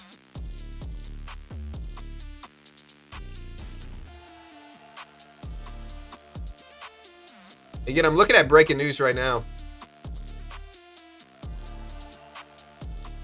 Again, the U.S. Secretary of War Hegseth on Trump's 4 to 5 week time frame says, quote, it could move.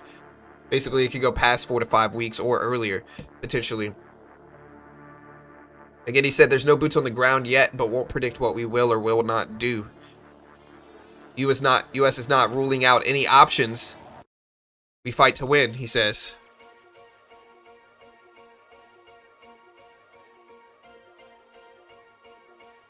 Again, gold pushing up to 54.20s right now, 54.20s. Yeah, Bitcoin. Under 66,000 here today. Under 66,000. So again, we can take a deeper look at Bitcoin here, but Bitcoin is starting to dip back down as well. Again, the IDF has begun striking targets throughout Lebanon. There's some news that we just got as well.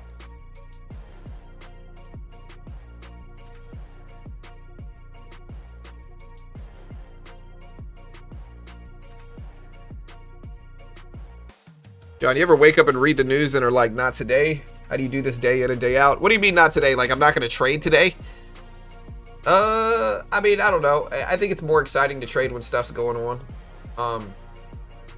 I'm really curious to see what the opening bell brings today, to be honest. The opening bell should be interesting. We've seen a lot of volatility at the open in some days this past few weeks. And so I think with everything going on over the weekend and today heading into the opening bell, I think it's more interesting.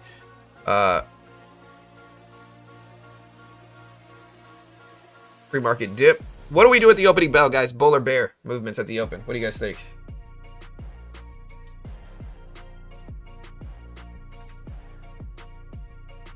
Here's a question for the chat. Does the stock market crash within the next 12 months?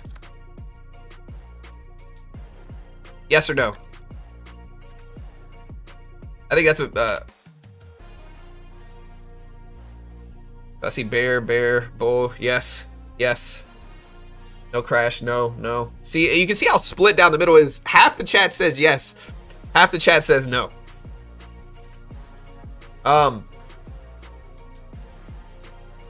Hey, bro, watching from India. India market is down 1.5% today. Yeah, that makes sense. I mean, they're close enough there, but they still have some distance towards all the stuff going on. A 1.51% drop's not crazy. That's pretty standard in market movements. We've just had the last few years have been really interesting because we've had so much big movement on the upside. People are not nearly as used to downside moves in the market as they were 3-4 years ago.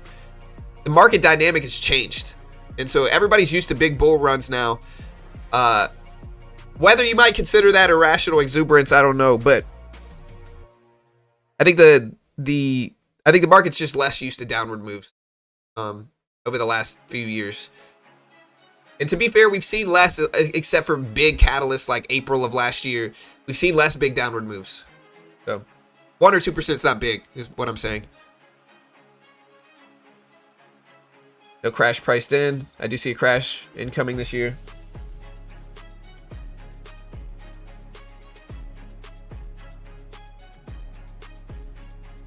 One more leg up and then a big crash. Half the chat is wrong? In what way? Fake bear? Yeah, NASDAQ bouncing up a little bit here. 10% is normal. Yeah, generally, at least once a year, we do pull back around 10%. You know, last April, there was not a 10% drop. It was like a 25, 23, 22% drop. And so we've had some... Most of the time the market moves up, but essentially what we see a lot the last few years is like we'll get one big catalyst that just dumps the market. And then most of the time it gets bought back up, to be honest. So, yeah, silver again at 95s. And I saw some big questions here about whether silver would break $100 before oil. Which one breaks $100 first? CL futures, oil futures, or silver? What do you guys think?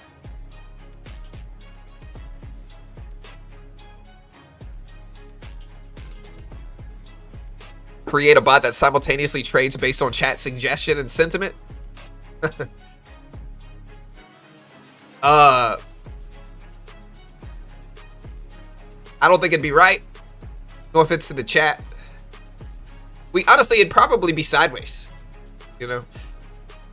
Like, we get pretty neutral here. Like, a lot of the time the chat's 50-50.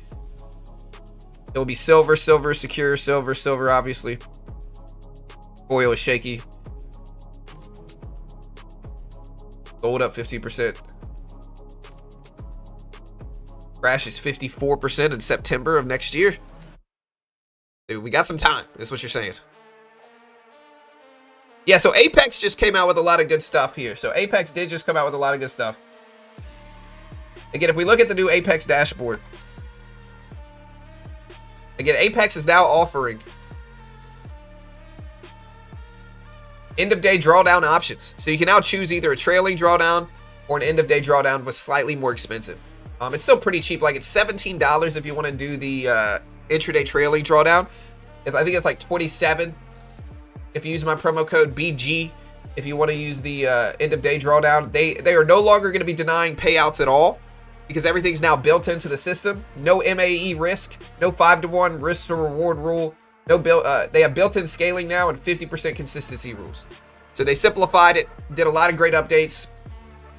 They're still going to keep legacy accounts. You're not going to be able to buy more because now their new products are all, look, I can choose end of day with these rules. Again, with the coupon code, it's 2655. If you use BG as a coupon code, 2655. Again, you can use BG, you can use BT on Apex. You can use Rhythmic, Trade-Evade, Wealth Charts, whichever kind you use, or you can do the intraday trail, which is going to be a little cheaper. It's going to be $17.70 with BG coupon code. So check it out. But yeah, that's what's going on right now. And again, you can pass in one day, which is useful. You can pass it all in one day.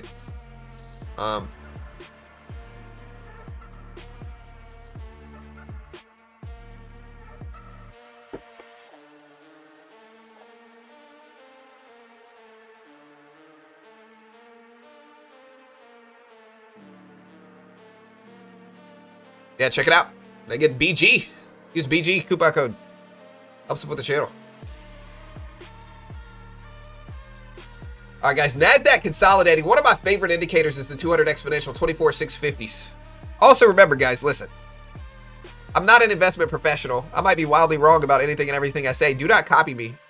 I'm not an investment professional. We're not liable if you lose money.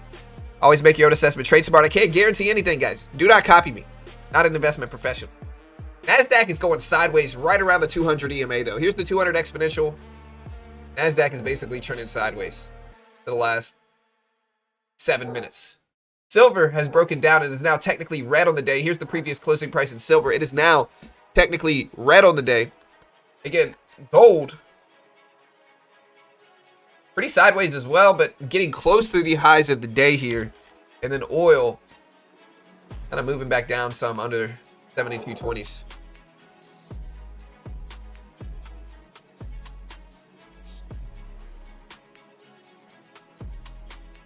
And again, people can criticize prop accounts. The reality of it is most day traders are going to lose. You could be like, oh, real money, real money. Like, most day traders are going to lose. Ask me how I know. When I first got started, I lost like $4,000 real money day trading in like a week or two. It wasn't fun. I was not happy about it. And so I wish I had something like this so I could learn with less risk, to be honest. Most day traders lose. This is objectively true. And so being able to test your skill with $20, $30. If you pass it, great. If you fail it, you lose $20 or $30 versus $5,000 or more. I think just makes sense. I think that just makes sense.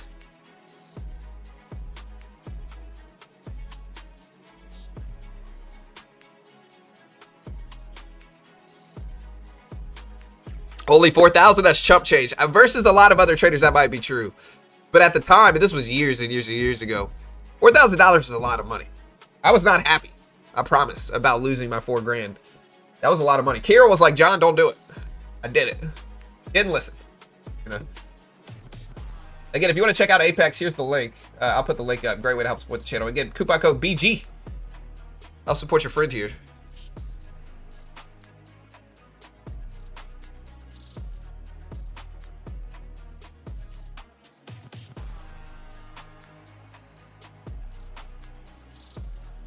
Here's the link right here. Check it out. You can also see it pinned at the top of the chat. 10K in the beginning. I think you kind of have to. I think you have to respect the market. And so you can fund your own account 10, 20, 30 grand and lose it and then learn to respect the market that way. Or you can try something like this, which is generally. I'm not saying some people don't take these and go crazy and lose. I'm sure they do. But it's generally what I would, again, subjective opinion, safer.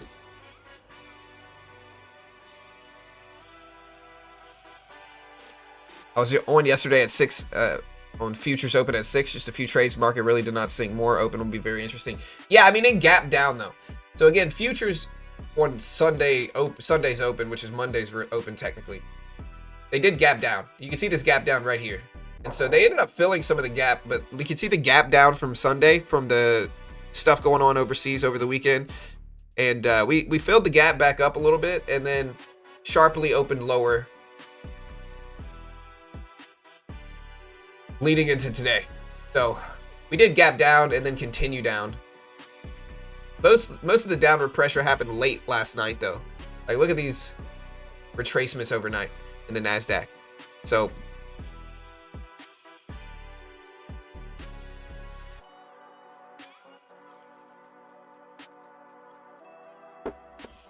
that's what we're seeing here.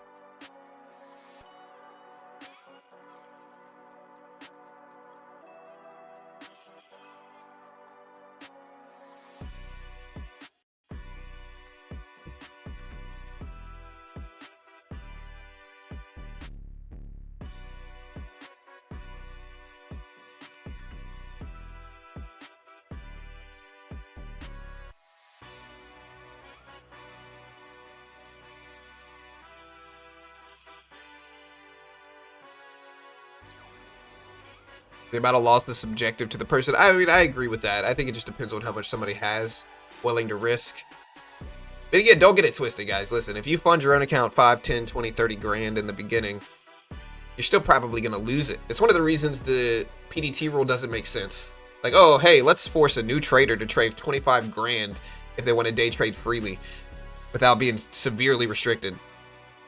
You know, let's make them save up 25 grand and risk that for their first real account. You know, just dumb. Like, hey, let me drive a Rolls Royce for my first car ever.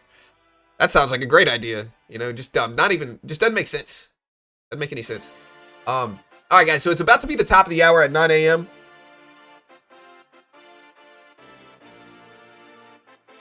If you don't pass it in 30 days, you probably got to buy another one.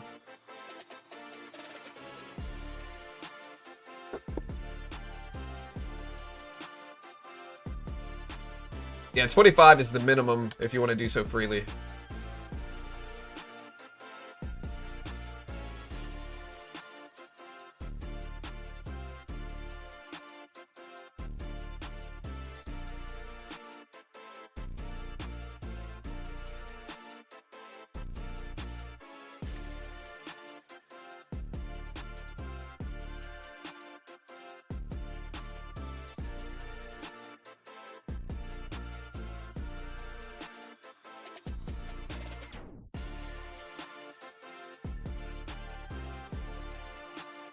Learned a lot under the T2 rule, lost a lot. Yeah, I remember when I was trading when it was the T3 rule, which stands for transaction plus 3 days.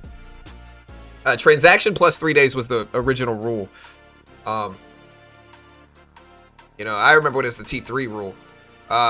They recently upped it. Now it's just the T1 rule. Still severely restricts you. Even if you want to trade a cash account, like you're still genuinely pretty restricted by it. Gold hasn't climbed up as much as I thought. Gold's testing highs, but it hasn't broken them yet. Again, highs of the day are right here for gold. 54.34s. So we're still a little ways away from that.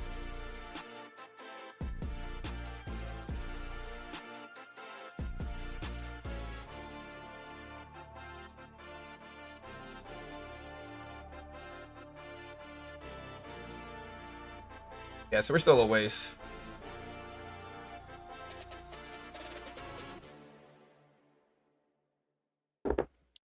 Again, what happens at the opening bell, guys, is what I'm curious about. Like, what do you guys think happens at the opening bell?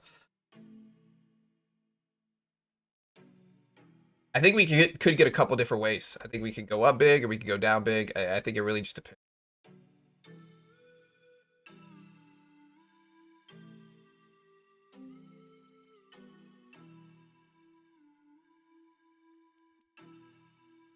Old high was 395, now it's 380.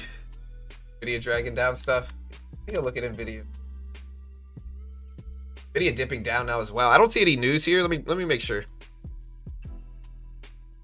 Paramount Skydance says no plans to divest or spin off a package of cable assets at this time.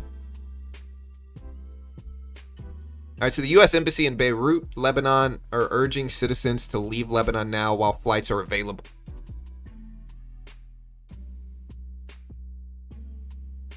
Treasury yields extend climb after 10-year Treasury yields back over 4%. Also, Spain has banned the United States from using its military bases for operations, according to Reuters, regarding the Middle East. They condemned the attacks. Flight radar shows U.S. planes leaving Spanish bases.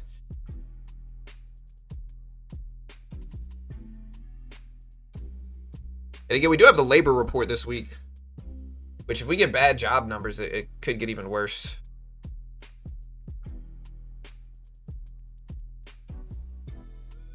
Yeah, we do have manufacturing PMI today, 10 a.m. ISM manufacturing PMI, 10 o'clock. We will be streaming that live when it comes out.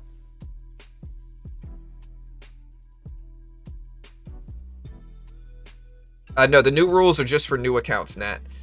So the existing ones still have the old rules. And so you can still reset legacies and all that stuff, but for existing ones, yeah, they keep the old rules for existing.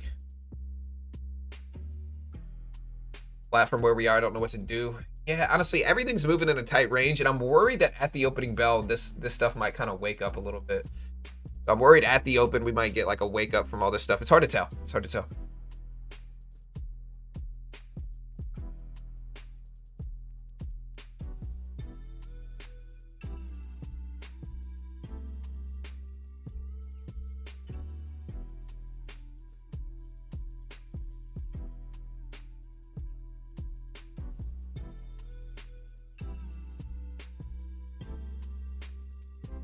Yeah, sideways in oil, sideways in gold.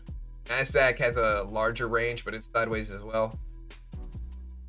Again, I'm going to be targeting opening range breakouts, to be honest, at the open today. Again, we did build this indicator right now. Again, stick around and watch me if you want to see the indicator show up. But we built this indicator. We're going to watch for it today. Like, look, here's the orb algo that I have right now. This one didn't work, but the orb kind of failed here. It kind of worked. I mean, we went up a little bit afterwards, but this one definitely worked here. Look at that. Again, that one definitely worked. Look at that. Look at that one. That one definitely worked too. I don't know why that one showed up, but this one looked like it did work. I don't know why they're not showing up every day we get an orb. Look, here's one as well. Look at that one. Boom. That one worked too. That one worked. It's generally pretty impressive. Orb here worked. Here. Here. Here. This one looks like it maybe worked a little bit. Depends on if you're scalping it too. Again, we are dipping down. Look at this drop. This one worked too. They're not bad here. Let's check my other algo to see how that one's working.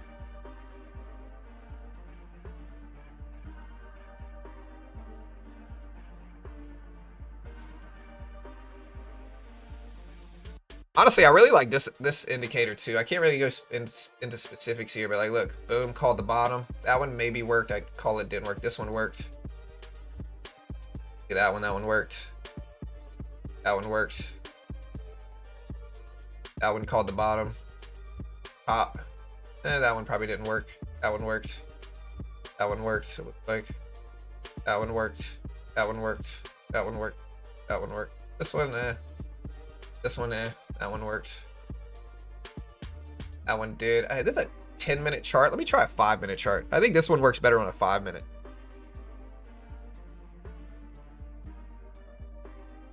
Yeah, it looks like a 5-minute's a little bit better here on this one.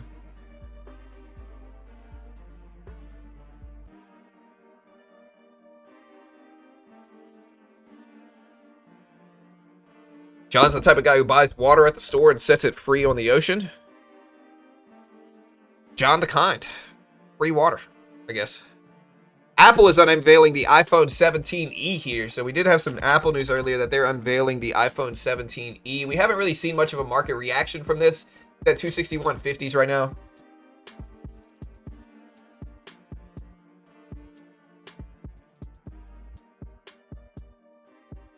Why would the 10 o'clock PMI matter with everything going on? We've had some wild numbers for PMI lately. We've had some interesting numbers for PMI lately. We'll see what we get at the open, but we've had some interesting numbers. So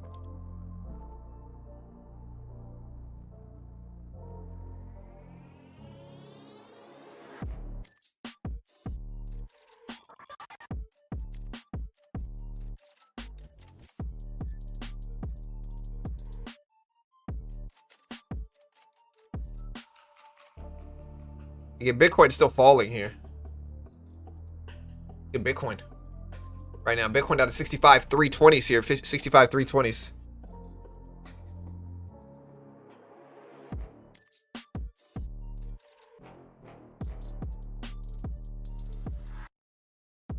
Bitcoin down to, here's 65,000 right here. So if we're gonna really take a look at Bitcoin,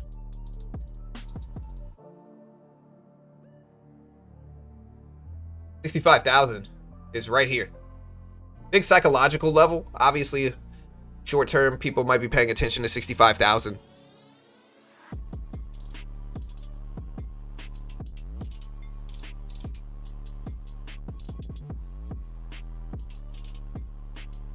Again, Apple discusses Google hosting the new Siri, deepening cloud reliance, according to the information. So I'm showing news that around 90% of Iran's crude exports go to China. But the country is prepared for the disruption. Small independent refineries hold ample near-term supply, while Iranian oil already in transit could cover roughly 5 months of demand. China has already built large reserves, about 200 days of import cover, helped by discounted crude from Iran and Russia. So the impact of China, even if flows are disrupted for them, is likely manageable.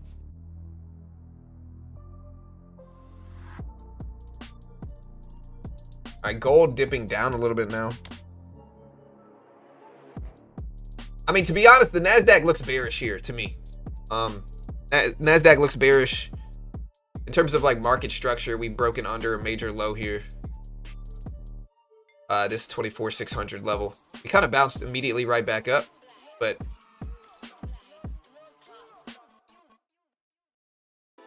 could reject here, we could reject here. We'll see what the 200 exponential does for us now.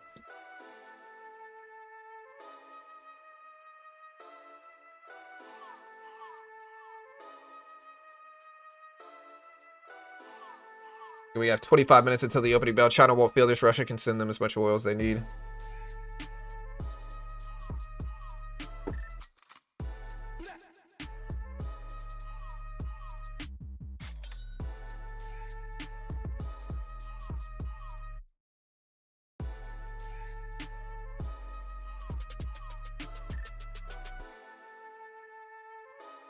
Talk about the DAX in Germany. Man, it's opening up red today. But I think, you know, with all the stuff going on overseas, everything's kind of looking red and that type of thing.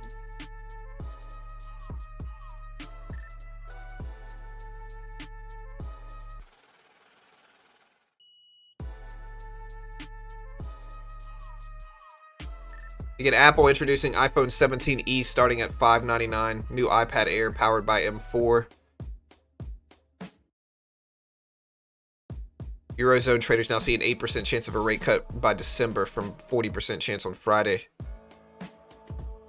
All right, NASDAQ's coming back higher here. Again, I'm watching the 200 EMA right here at 24,650s. I think if we reject this short term, we might have some movement. We'll see.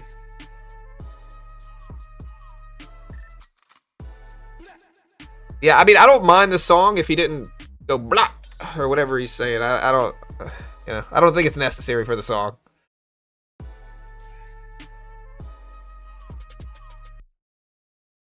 All right, guys. Again, we're gonna be day trading live at the open. We'll see what we get.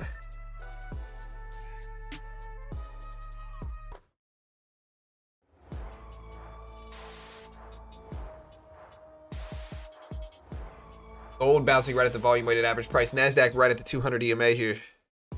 Bitcoin edging closer to 65,000 here, 65K.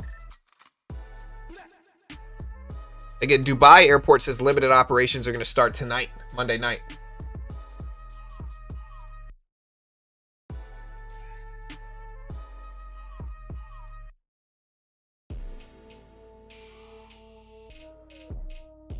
All right, NASDAQ right at the 200 EMA here.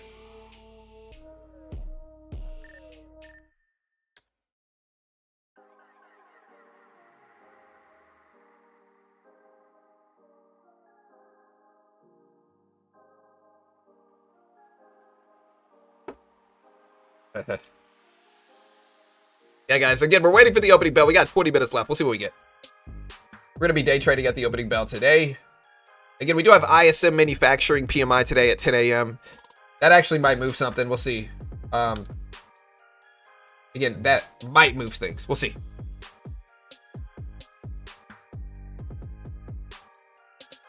You like crawfish? Yeah, I do. I'm from Louisiana, so yes, I do.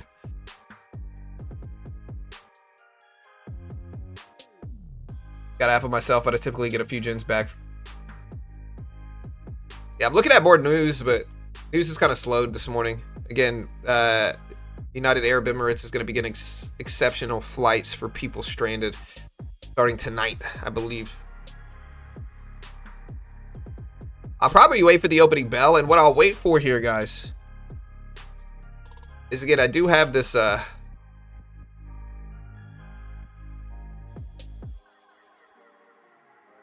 this orb script that I'll be using today.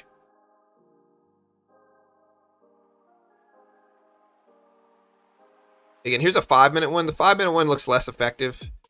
It's still pretty good. Really what I'll be targeting is the pullback to the top of this orb 5-minute opening range.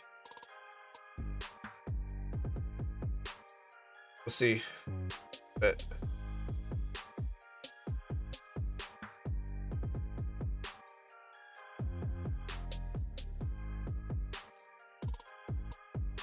that's the plan today.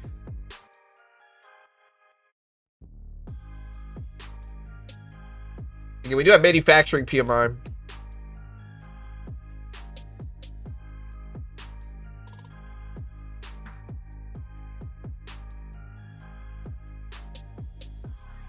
NASDAQ did reject at the 200 exponential that we talked about right here.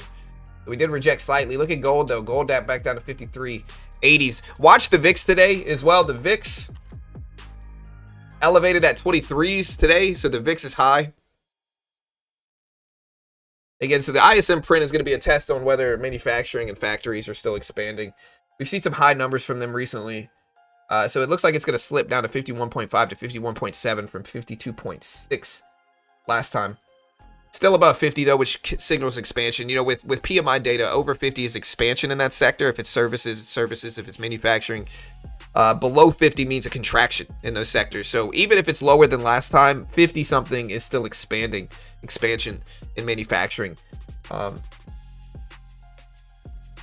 You know, markets are still going to want to see if forward demand stays in expansion or rolls back towards 50 after last month's improvement. A weaker new orders print would feed slowdown and recession chatter.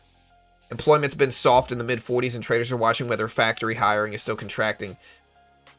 Prices paid, the last reading was the high 50s, showing sticky input inflation. So we'll see if the prices paid goes down.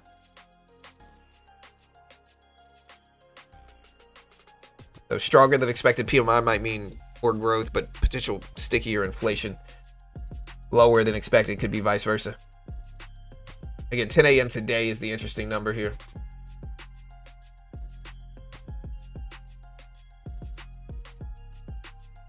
Short or longs today, guys. Short or longs. And if you're short or long, let me know what assets.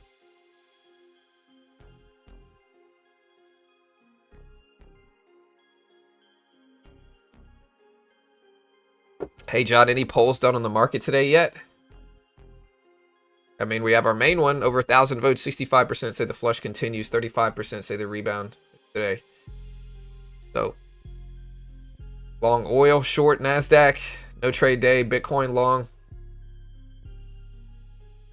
Only longs considering are oil longs. It depends on whether we wake up following the dynamic of the weekend, is what I think it is, right? So over the weekend, we had strikes and stuff that spiked the price of oil. Sometimes what we see is in the pre-market session leading into the opening bell, we get stabilization. And then at the opening bell, we get big drops or big rips in those markets. And so I'm not saying that's going to happen today. I'm just giving you guys kind of an understanding on how we've seen some movement in the past behave. So long after the opening dump. Weird that gold and silver aren't ripping. Gold is already up though. A lot of stuff gapped.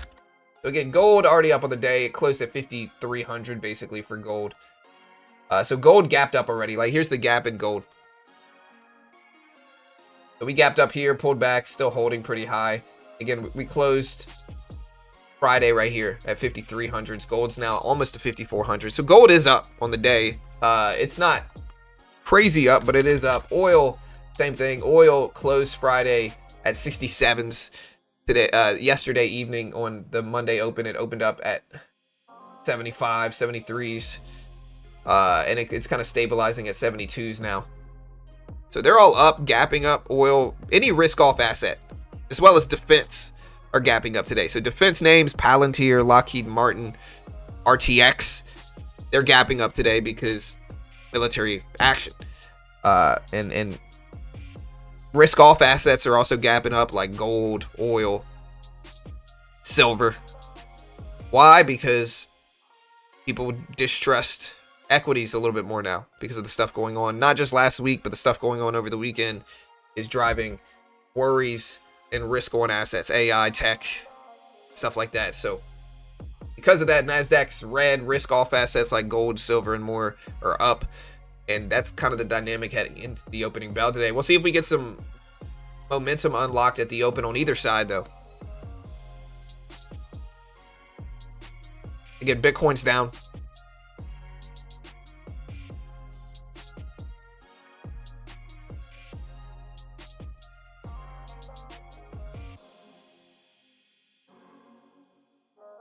ECB's Lagarde said the ECB is carefully monitoring the strange global situation.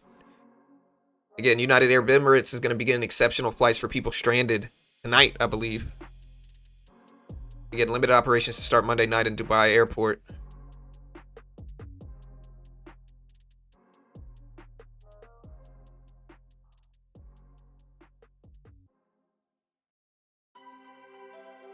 Yeah, MicroStrategy announced they bought more Bitcoin. This is what we've seen, honestly, for the last few while. Bitcoin down, but they did announce purchases. Was it over 3,000 Bitcoin is what they purchased, if I remember correctly? It was right around 3K Bitcoin, if I remember right.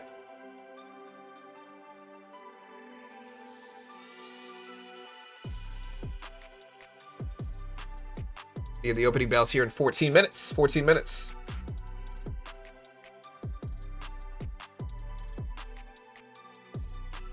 Parabolic.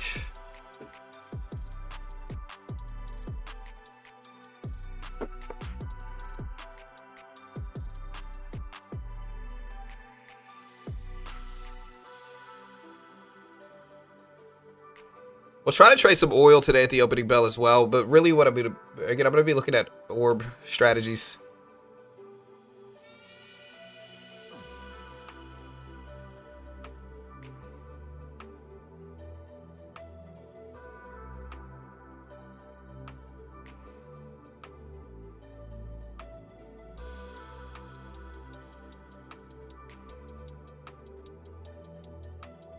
Bitcoin is just down naturally. Bitcoin to 70,000. Michael Saylor loves a good old Monday buy here. Again, we have 13 minutes left here, chat. 13 minutes.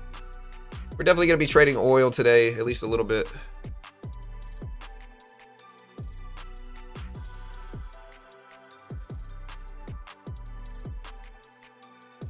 Tempted to get an Apex account today with a new format. Yeah, Apex has a great new format here. Again, they give you guys a end of day drawdown option now. Slightly more expensive if you want the intraday trailing option. Right now, the base account I think is like 17 something, so very cheap right now. If you want to keep the intraday, if you want to go with the end of day, the new update for the end of day drawdown, and again, all new end of day drawdown, no payout denials, no MAE risk, no 5-to-1 risk reward rule, built-in scaling and 50% consistency is what they're doing now. So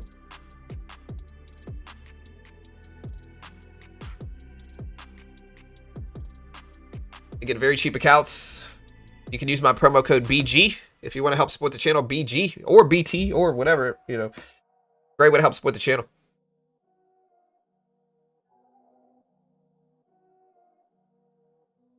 Again, the NASDAQ is currently at 24,620s here.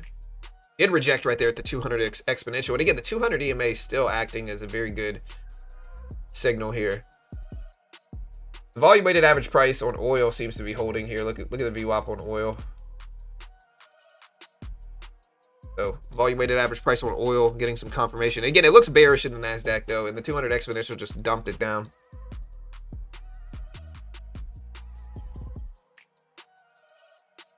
Yeah, they dropped it from 8 days down to 5 for Apex. So a lot of good rule changes, I think. When are you buying oil and at what price? It depends on what happens at the opening bell. I'm gonna stick around and wait for the opening bell and try to be patient here. Is what I'm doing. But yeah. That's the plan.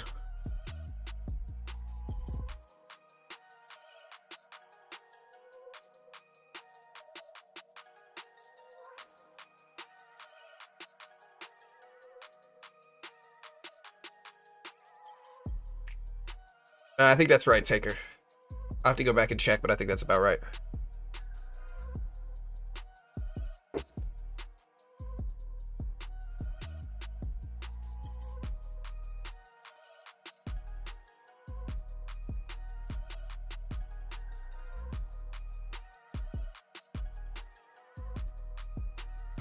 Yeah, I'm still running into a couple issues at the Apex site, so I think they're probably just getting stuff up now.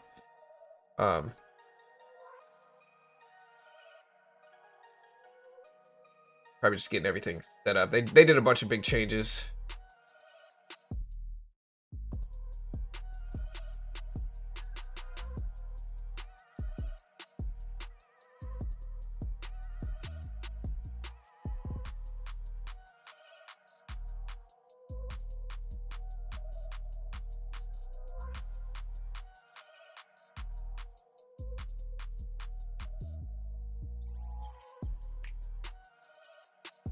Still checking news here, guys. And again, we have about 10 minutes left until market opens. 10 minutes.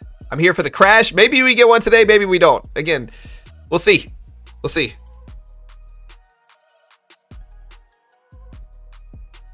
Again, France expanding nuclear deterrence in Europe. The Iranian state media says the wife of the supreme leader has passed, unfortunately.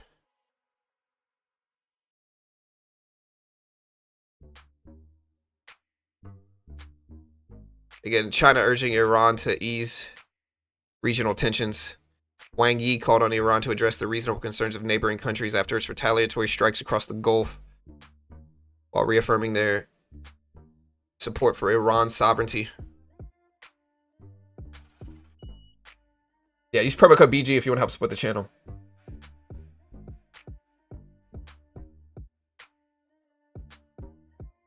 Yeah, I'm already in Trade Evade. We're already good there. Alright guys, 8 minutes here. 8 minutes. Again, we do have ISM manufacturing PMI at 10. We'll see what that looks like. First couple of days this week, Monday and Tuesday, a little bit slower in terms of economic reports, but it catches back up. I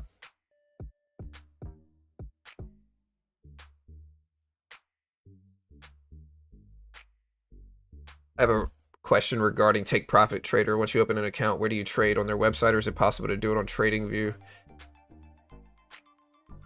I mean, Take Profit have trader view option. Let me see. Again, if you want to check out Take Profit Trader, they've got 40% off, no activation fee, daily withdrawals right now for Take Profit. A lot of people consider them one of the best, some of the most relaxed rules in funding as well. Again, use promo code BG if you want to help support the channel. But I would assume there is a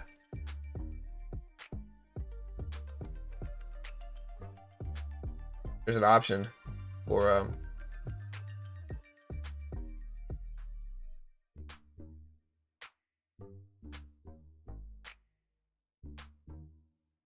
looking at their 25K account. Yeah, you can use TradingView. You can use TradingView on Take Profit. Whenever you pay for it, you have to select the CQG data feed.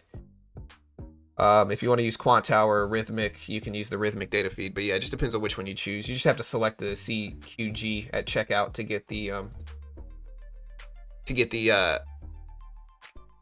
TradingView option. After watching Hegseth and Kane an hour ago, market should be bullish.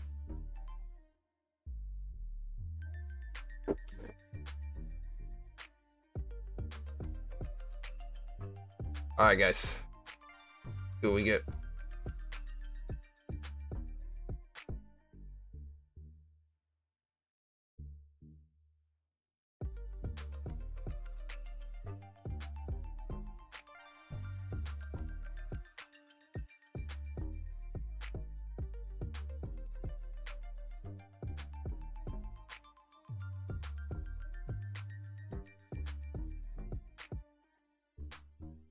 Watching oil here. Oil on the left, NASDAQ on the right.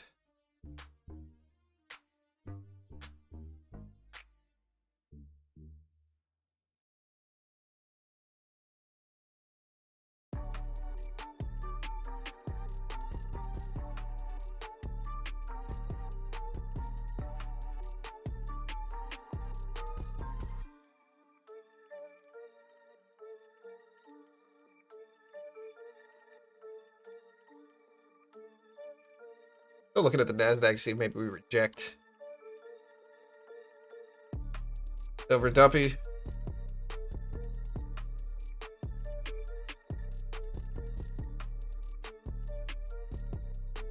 Like I said, guys, are you guys bullish or bearish at the open? Let's do a poll.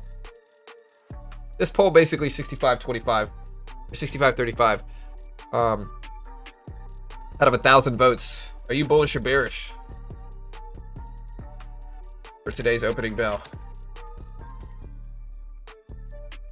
Bull or bear? I think we can go either way, to be honest. Here's the NASDAQ starting to bounce back up. 200 exponential now at 650 on the NASDAQ. So again, watch the 200 EMA at 650. Again, I'm going to be going for mostly opening range breakouts. We also have the market on open, probably going to be dropping somewhere soon. Red Monday. Again, I see 61% bears at the opening bell out of about 100 votes so far. 40% bulls, 60% bears. Stocks up, metals and defense stocks down.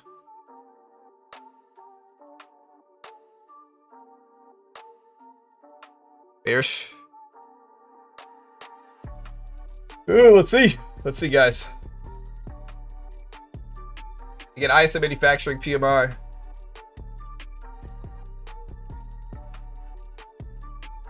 Let's see what happens, man.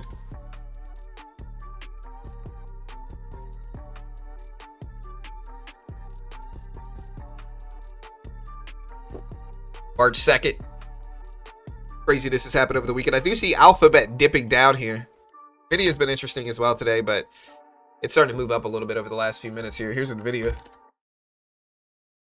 Down today, net. It's been down. Nvidia had a rough week last week as well. Look at the week last week Nvidia had. Earnings did not react well. Initially went up to 203s from earnings and then dumped for the next few days leading into Friday.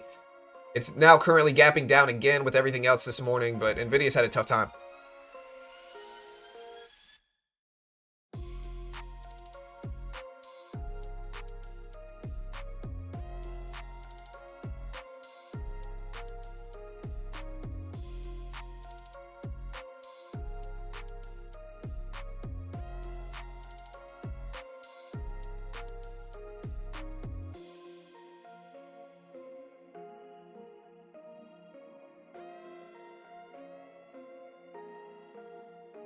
VIX is 26. Is it really?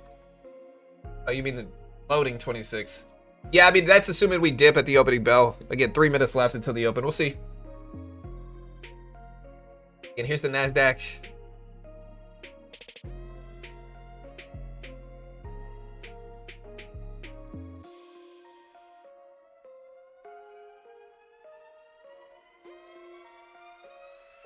Yeah, NASDAQ opening up pretty red. Here's the QQQ here.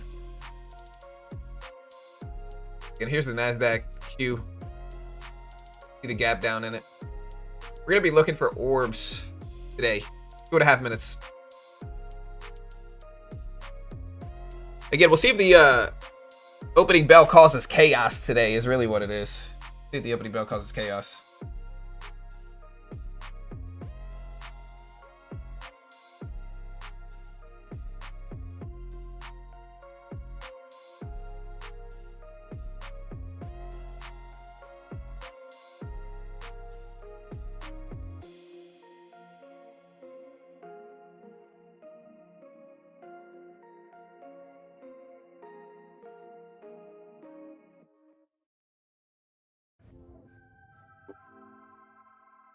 All right, chat. 2 minutes left. 2 minutes. I'll put the NASDAQ up here. Watch it.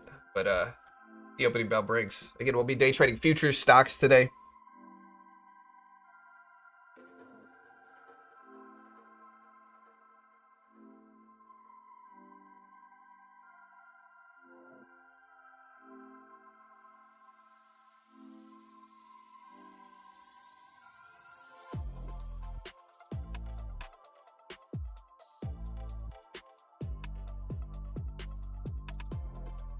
Yeah, war is sometimes a moneymaker, to be honest.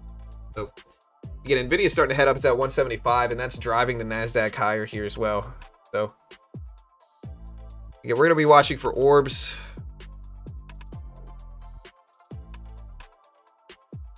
One minute left, chat. 1 minute. Hit the live button next to the play button. Put it in 2x speed. We'll see what we get.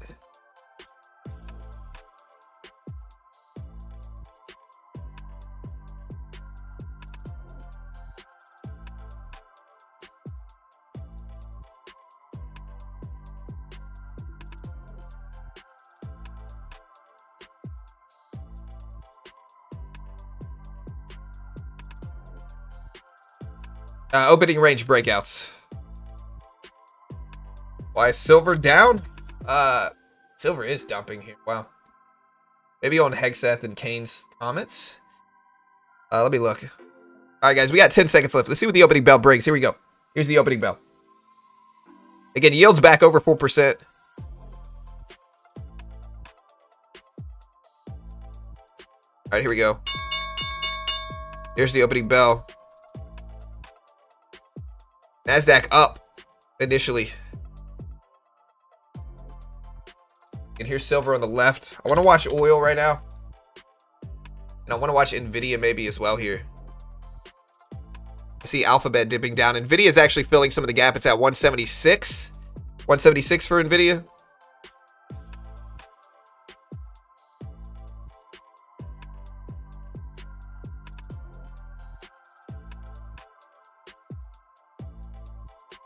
NASDAQ's kind of flat. Oil consolidating around $72 a barrel here for oil. But again, look at NVIDIA start to rip at the open. So NVIDIA up to 176.20s here. Let's see if it holds these gains. But NVIDIA pushing up right now. So is the NASDAQ. NASDAQ's about to tap the VWAP here. Let's see if it holds. There's 1 minute into the day.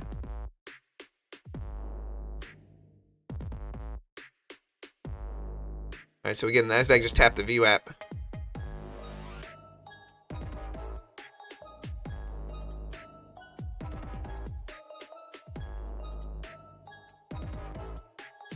All right, so I am in a little trade here. Let me see if I can pull this up. Hold on, where is it? There's my window.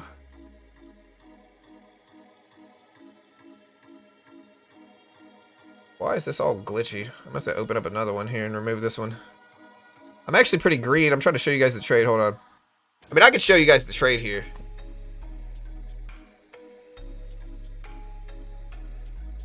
Look at this push. Let me see if I can add the window so you can see it like I did the last time. Rate of 8. Okay.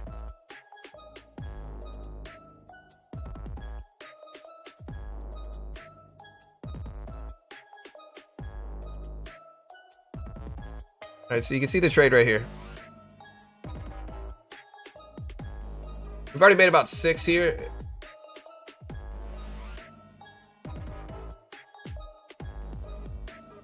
Might add back to this.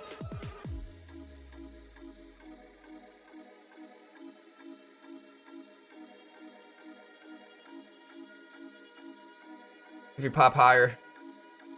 There we go. Take some of that off. There we go. Take that off here.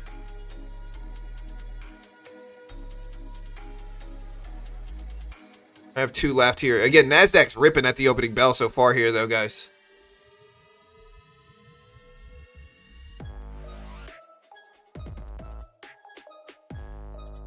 Take half off there. I'm going to cut the rest right here.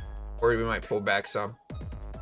So, again, NASDAQ, NVIDIA is what's driving this. NVIDIA up to 178.50s here. If we take a look at oil, oil's dipping. down to 71.60s. Gold falling 5300s. Silver had some big pullbacks under $90 an ounce for silver right now. 89s an ounce for silver. But again, a lot of this is driven by Nvidia's strength at the opening bell here. Nvidia's strength at the open is driving a lot of these moves. Nvidia has ripped since the opening bell. This is heading into ISM manufacturing PMI later at 10 o'clock today, guys.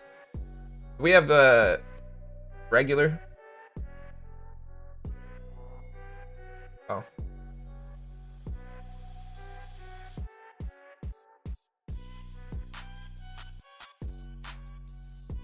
All right, look at the NASDAQ still pushing. Silver still dipping here. Wow. Bull open here, guys. A bullish open. Does this bull action continue or do we reverse from here? Let me know. Let me know. I'm going to put it in sub-only mode right now. I realize I haven't done that yet. So subscribe. Hit the notification bell. Listen, I know I barely ask for it, but everything I do here is free. I don't sell a course. I don't even claim to be a good trader. I give people like market news as soon as it drops. If you want to know what's going on in markets, you can subscribe, hit the notification bell, and you'll get an alert anytime I go live every day. Great way to keep up with what's going on in markets. Anyways, NASDAQ up to 24,830s here.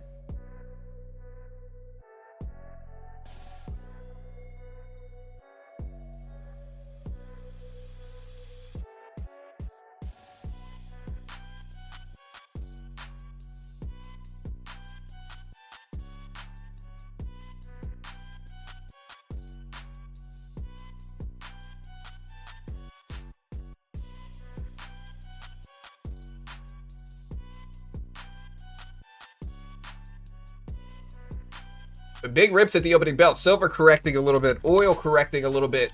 Gold correcting a little bit. NASDAQ up. Nvidia higher here. Look at the NASDAQ. 24,840s. Again, Nvidia. Almost 180s again. If we reverse, though, that's what I'm worried about now. The bulls just hit.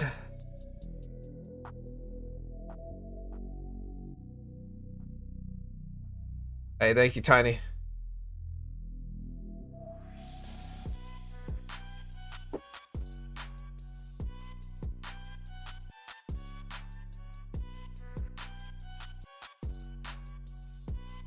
So France's president is still speaking. They say decision-making on nuclear will not be shared.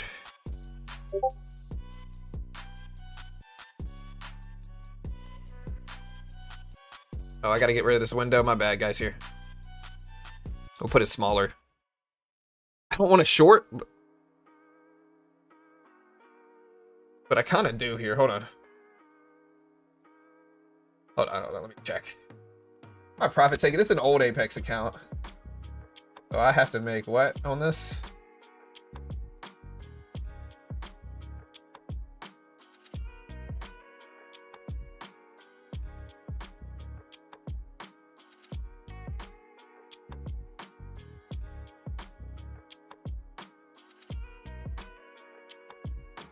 Profit target is 9 grand. Okay. Well, we're going to swing forward here on this one.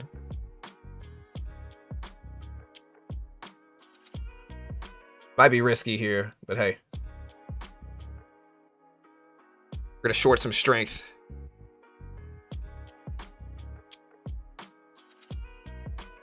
Oh, where's my orb breakout here? Dang, hold on. Gotta look at the queue. How much time has it been? 7 minutes? Alright. Still got the maybe orb going up. And I'm down right now on this. Again, we're shorting strength. I gotta make 9 grand here, so, you know.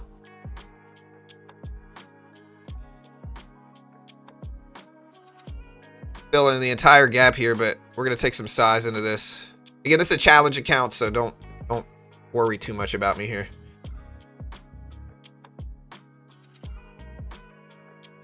We're about flat on this now.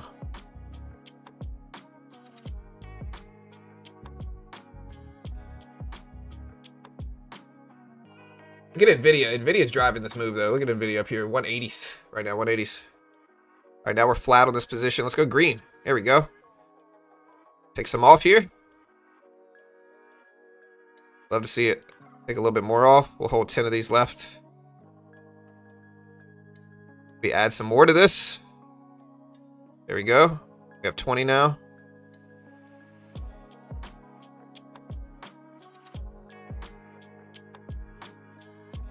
Take a little bit off there.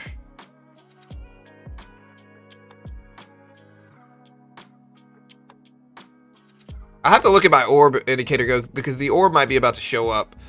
I'm going to cut this right here, get out small. Again, we were shorting the NASDAQ on this dip.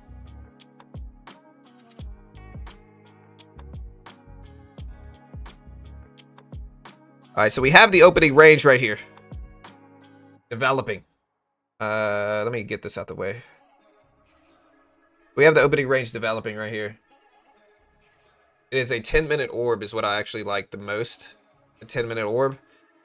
So this 2 candles, when this one closes in 1 minute or so,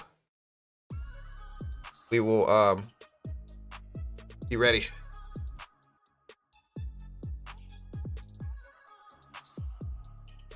But it should be closing pretty soon here. Hold on.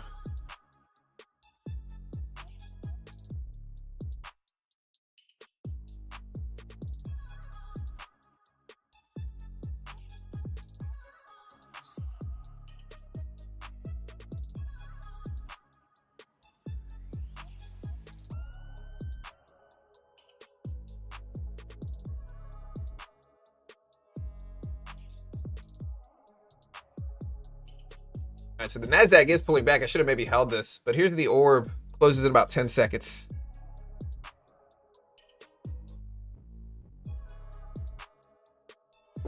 Yeah, we're ready for ISM manufacturing PMI data to go live.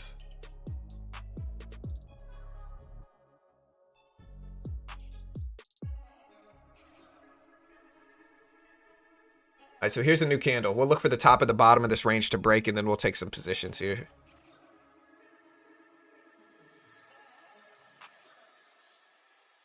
I would like a retest of this candle, though. Here's the NASDAQ. So I'd like a retest of this. So I'd like a break and then a pullback and buy and then move back up. That's what I'm looking for. Or I'd actually, honestly, realistically, I'd probably prefer a breakdown. An opening range breakout is identifying the opening range here. Identifying the opening range. And then looking for a rip up and then buying like a dip into it and looking for something like that. Or you could do the opposite. You could look for a turnaround here and then a retrace and then a continuation. And I'd like to short right around this area here is what I'm looking for.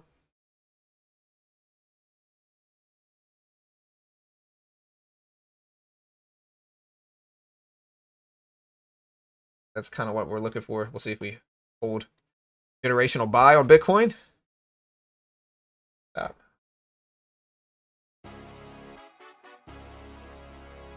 All right, let me make sure we don't have S&P Global PMI data dropping today. I don't think we do. No, we don't. We just have ISM manufacturing PMI data. Oh, no, we do have manufacturing PMI for February. It's expected at 51.2. The ISM one's the bigger number, but 51.2 is what's expected for PMI data in about 3.5 minutes. Kind of a tight range here on the NASDAQ after ripping up. So we'll wait and continue to monitor the opening range breakout here.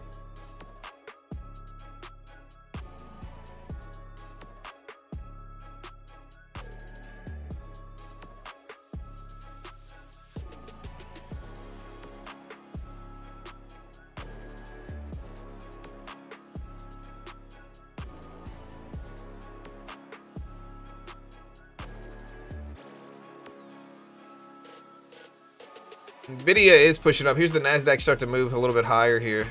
But Nvidia is still popping, testing highs. Again, oil a little bit lower since the open.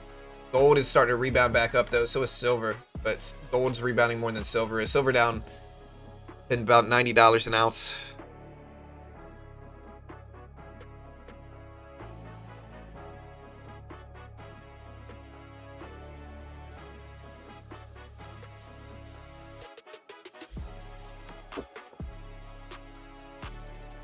I mean, we could do a timer. I don't know how big this report's going to be. I mean, stick around. You want to hear ISM manufacturing PMI at 10 o'clock.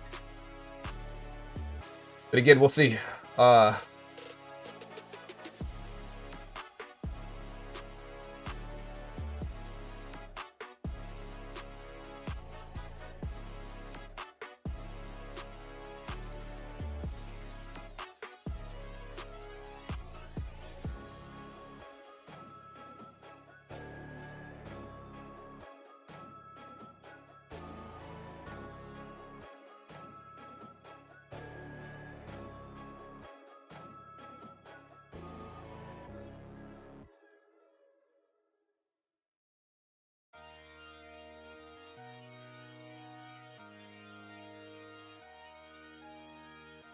And NASDAQ kind of slowing down some here, but we do have a big move up and then a pullback here. It looks a little flaggish, but I have to wait now. We'll see if it holds.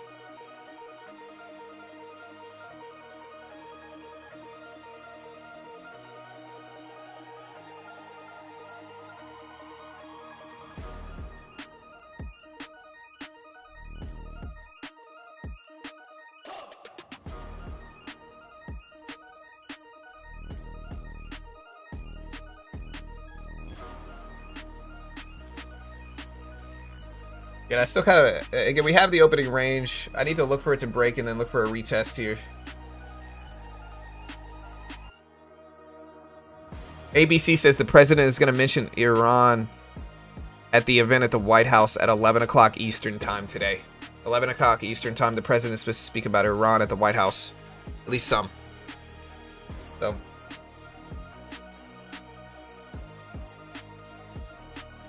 I can put the timer up. Hold on, let me try.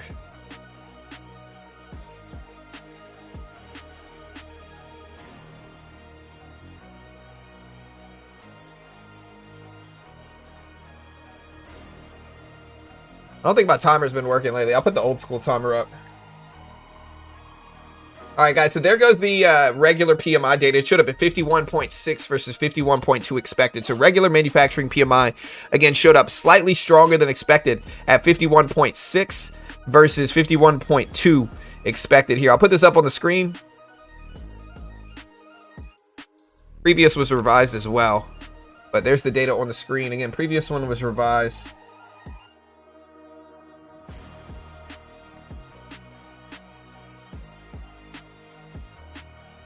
$52.4. The previous one was revised down to 51.2 actually now. So, again, NASDAQ is actually heading up here. We're starting to test the top of this opening range. Again, I'd like a break and then a retest, but sometimes you don't get that. But this would be the orb test right now.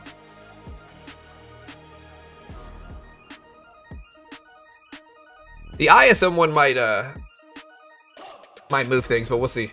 Again, I'm not 100% sure, but the ISM data might move things. The regular manufacturing PMI almost never moves it. The ISM one can. It just depends on what it shows up as. Yeah, I mean, we're moving up a little bit. I'm still looking at silver here. Silver at 90. Silver's at 90.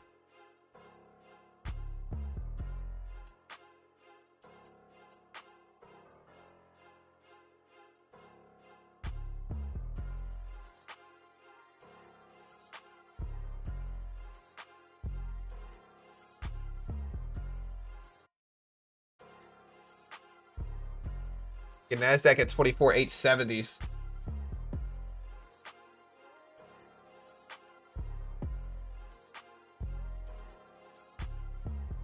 Looking for the retest of it. I'm watching Alphabet rebound, Nvidia test 179.50s.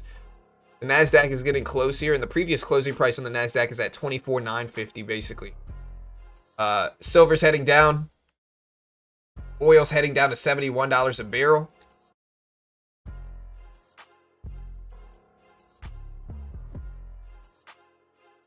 Yeah, the president going live at 11 should be interesting too.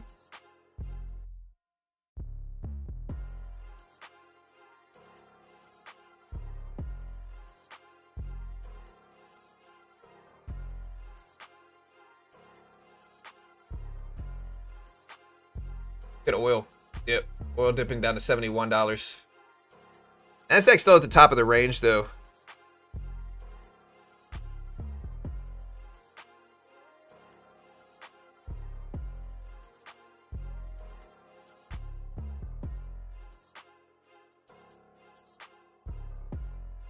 These beats are good. Hey, thank you, man. I appreciate it. I mean, it's not like I made them or anything, but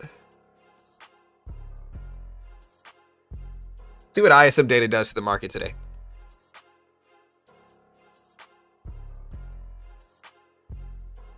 Yeah, we're at 71s for oil futures, guys. 71s.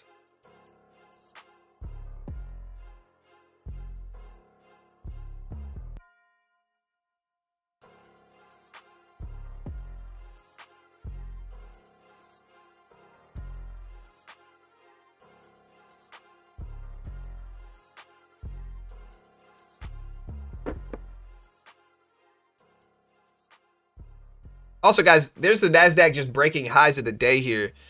So the NASDAQ is breaking highs of the day. Oil's still breaking down. If you want to help support the channel, join our Discord as well. It's completely free. Doesn't cost anything. Great way to help support us. Check out the link for our Discord right here.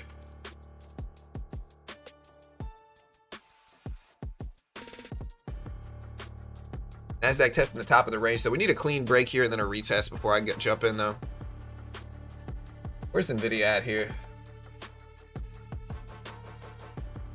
NVIDIA consolidating after a big rip up, too. NASDAQ starting to push.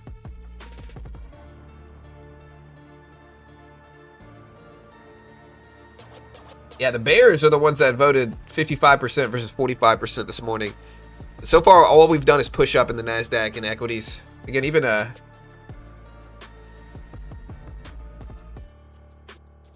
let's say even Bitcoin.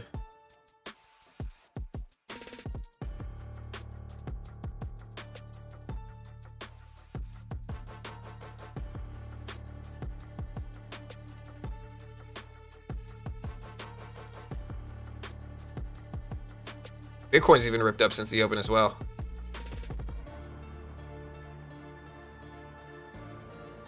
Look at Bitcoin. Bitcoin up to 67s almost right now.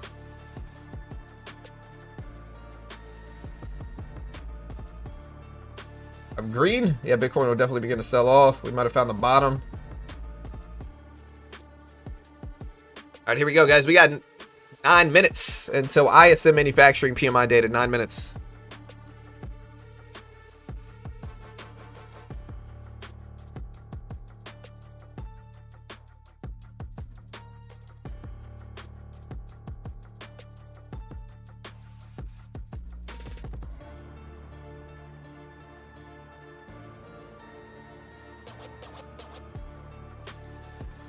We'll see what 10 o'clock brings. I'm waiting to day trade. I don't really have a good setup here, so I kind of have to just wait and try to find some patience.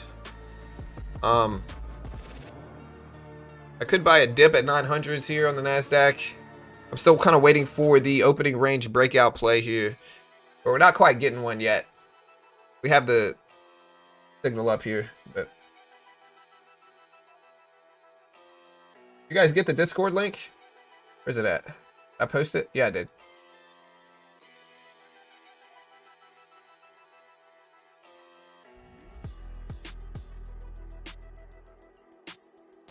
The show is off the chain. Normally watch no info regarding why.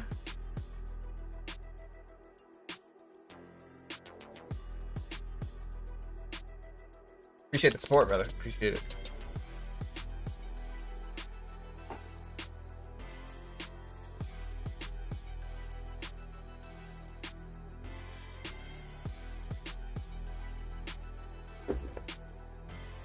Yeah, I kind of just sitting here waiting. Again, here's the orb breakout. We're waiting for that to show up. The NASDAQ is very sideways here. And we're waiting for ISM data to come out in 8 minutes. I don't know how much it's going to move markets. A lot of people have speculated that they don't think it's going to move markets much. You might be right. You might be right. We'll see. We'll see. Again, we do have prices paid. ISM manufacturing PMI expected at 51.7. It is expected to contract a little bit versus what it was last time. The president's supposed to speak at 11 o'clock today. We will see what that looks like.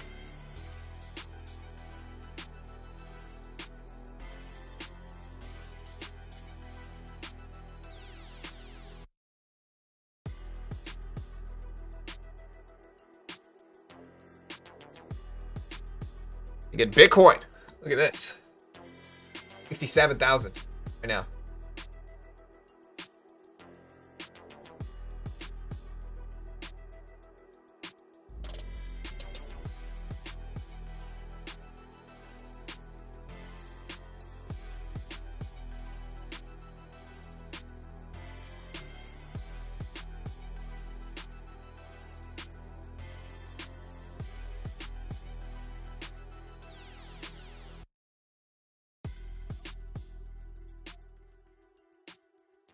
Yes, the forbidden words. I know, guys.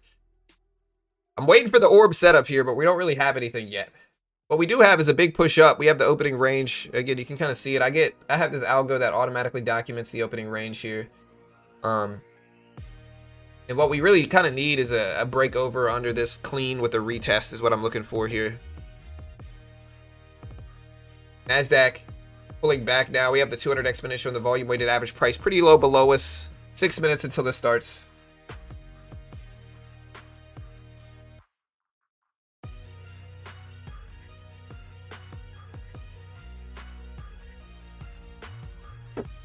ISM data in 6 minutes.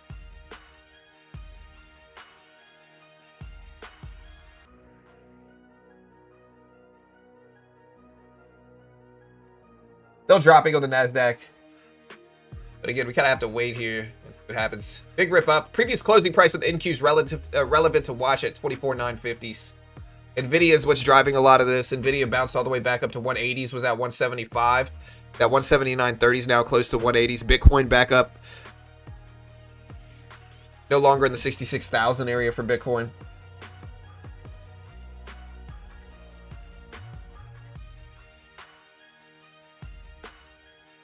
Bitcoin.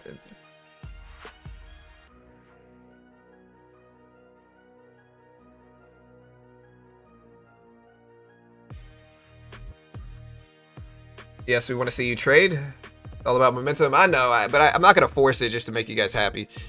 I have to kind of wait and let something play out first. We had big upward movements. We rode up this morning, but now we're just kind of sideways consolidating here. So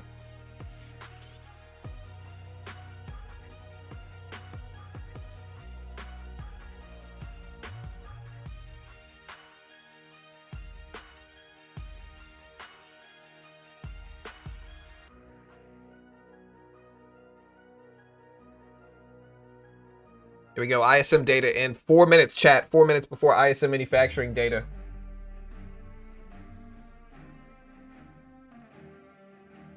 I'm going to stick around and see what happens on this range break, though. Again, ISM data expected. Let me put the expectations up. ISM data.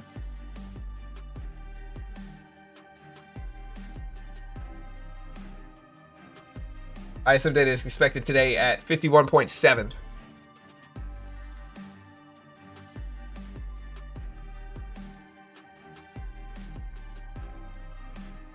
Prices at 60.6.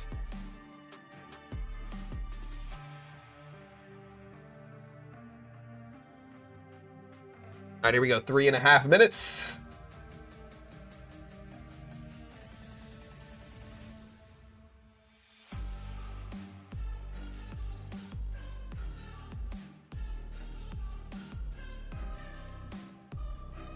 Three minutes here.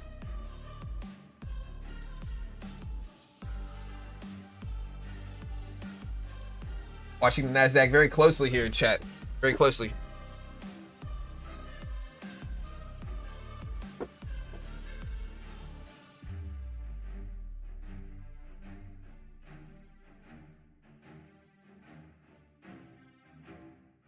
Down we go.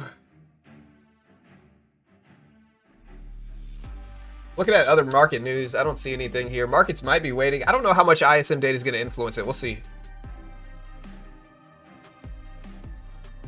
All right, so Iranian news sites reports explosions happening from their facilities and airbase in Central City.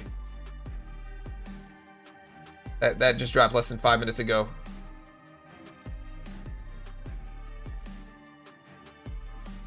Well, again, oil's been pushing down. It's at $71 right now, 71. We have 2.5 minutes left. 2.5 minutes. Silver's choppy. Silver's down a lot since earlier in the morning, though. Silver at $90. I wouldn't call silver choppy. Silver's down at $90. Maybe choppy since, you know, the last 30 minutes or so. Yeah, the president speaks at 11. We'll see what that looks like as well.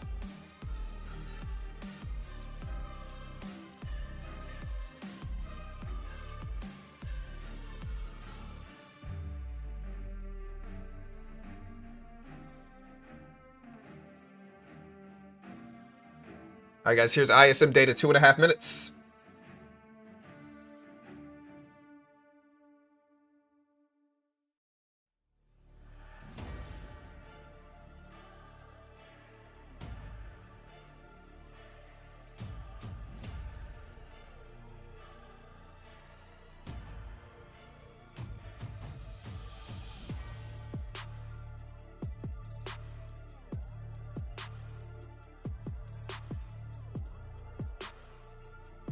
All right, here we go. 1 minute, chat. 1 minute. Yeah, it's 11 o'clock Central Time. Or Eastern Time, I mean.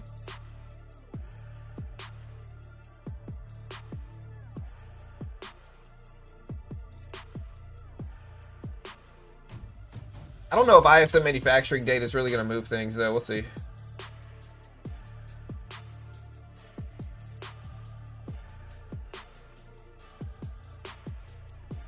$40 seconds. 40 seconds.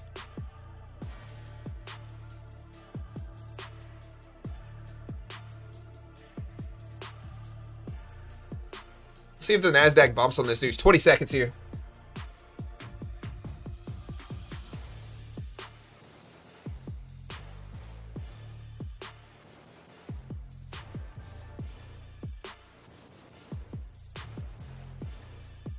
$10 seconds.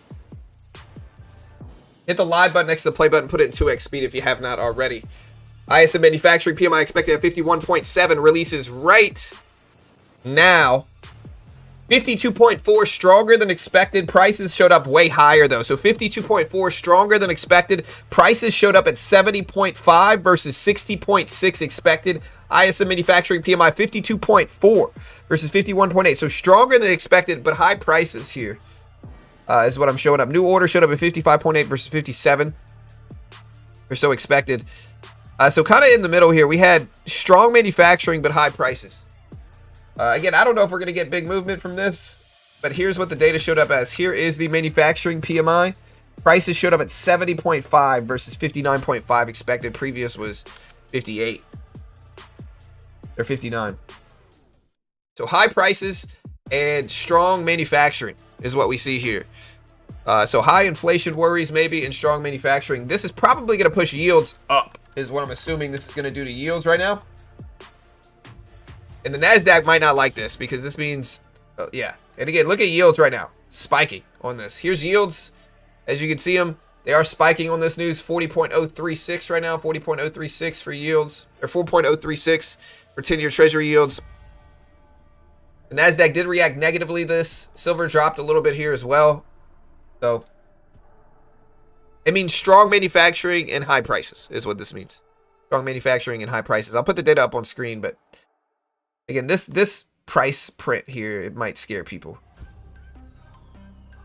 All right, so this price print right here might scare people. 70.5 versus 59.5 expected. Yields are spiking right now. Again, look at yields. Yields and interest rates follow each other. So if we have stronger manufacturing and worse inflation, less need to cut rates and also less justification if inflation's high. So you see yields jumping on this report. NASDAQ actually just retraced and came all the way back higher here, though. Let's give it a second.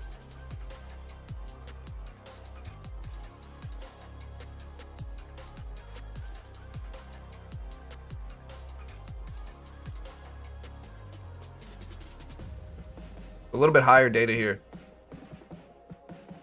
Still looking at my orb breakout system here.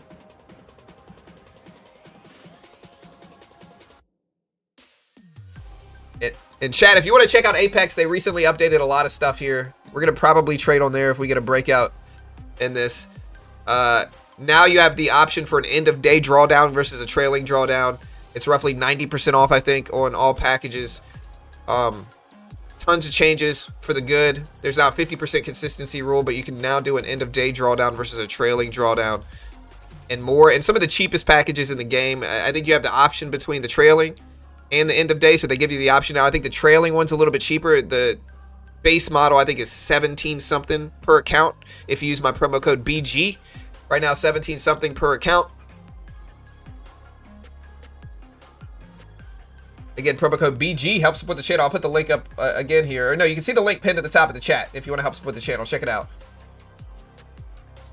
I'm still waiting to see if we get an opening range breakout here for me to take it on Traded Bait on my Apex account right here. I'd like an orb. Still waiting for it. Starting to test the top of the range though.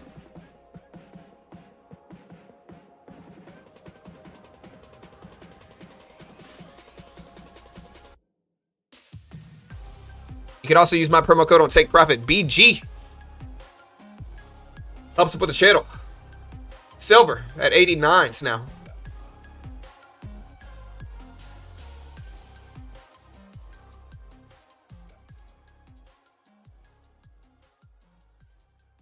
NASDAQ making a move here. Oil, on the other hand, been down, but it's starting to creep up as well. Where's the VIX? VIX is probably lower than it was. Yeah, the VIX is down to 2150s here.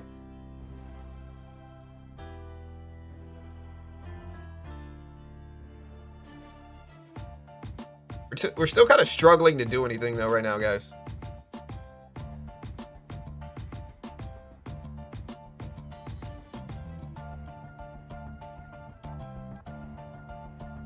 Yeah, we're still just kind of struggling to do anything.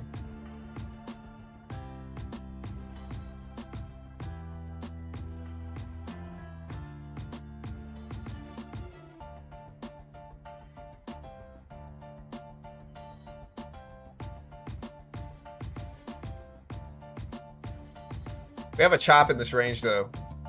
Expanding is what I'm showing here, though. Look. So.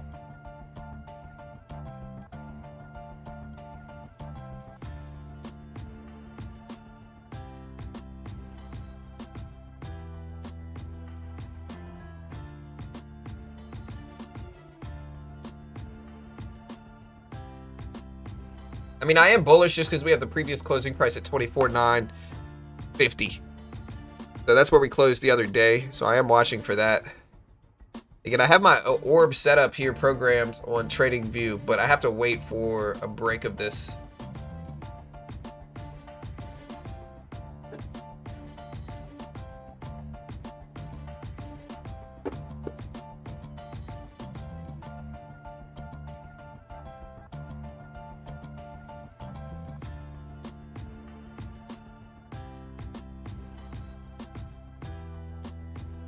All right, so Iran's IRGC says U.S. military support intelligence centers and warehouses are among the targets of the 11th wave in Tehran Times reporting.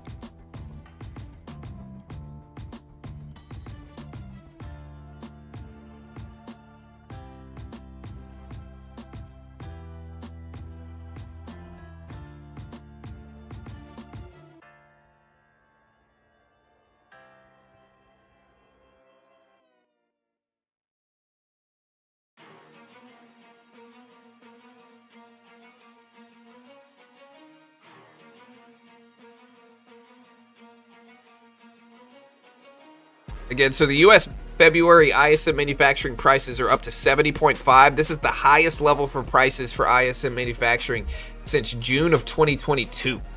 Just to put that into perspective, right? So again, I told you guys, we'll see what the prices paid do, but to markets, I mean, but the highest since June of 2022 for these numbers.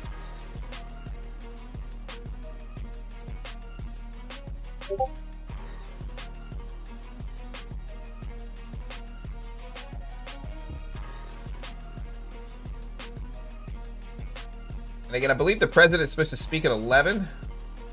Let me check to make sure.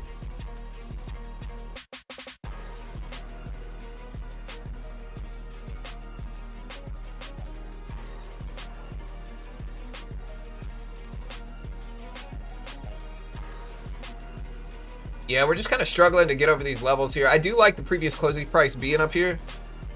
The VIX is dropping. Oil started to bounce back some here, though. It's just a slow move right now.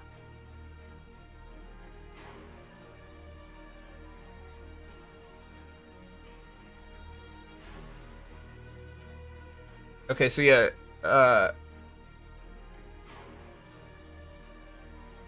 what I'm showing here is that he might speak of Iran, but he's scheduled for a Medal of Honor ceremony at 11 o'clock at the White House.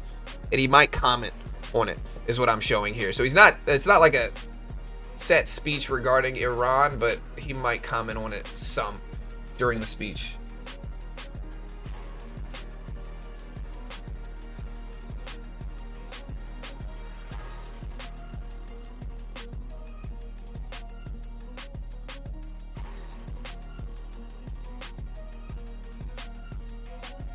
Checking more on this now. Why is the stock market not way more down today? Because we're already opened up red. These moves happened not today, but yesterday when the Sunday open happened. The NASDAQ gapped down pretty significantly. I appreciate the donation, but just to put it in perspective, the stock market closed Friday up here, opened yesterday here, came all the way back down, and then started to rebound back up.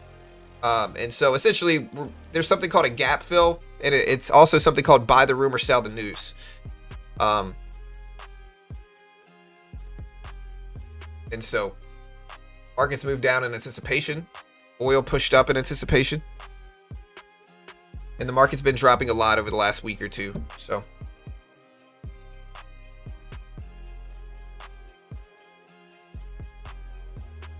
yeah, a lot of that is what this is. Again, the president tells CNN that the U.S. is about to, quote, hit them hard, and the process is progressing well, but that the big wave hasn't happened yet, and it's coming soon.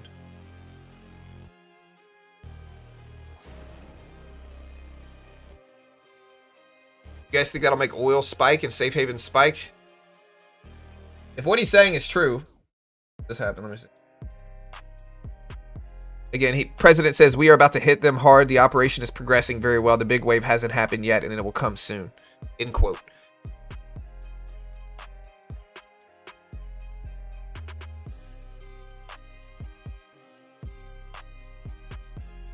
What do you see the weekend open close? Well, you scroll back here. Look, so Sunday. This is where we closed Friday right here.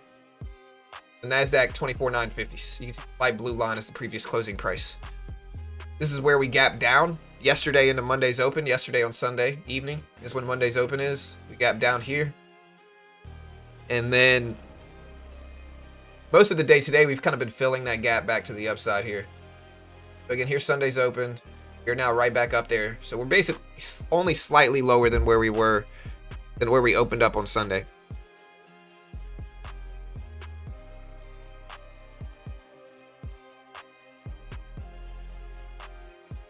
So I guess the question is, with the president saying that,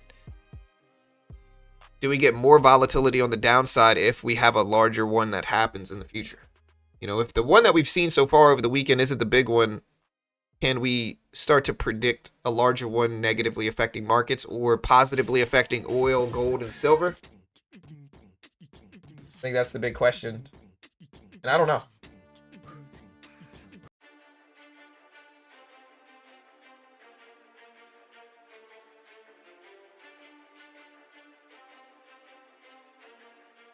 I think the market stopped caring. I don't know if they stopped caring. NASDAQ just broke highs of the day. Getting close to that previous closing level, though.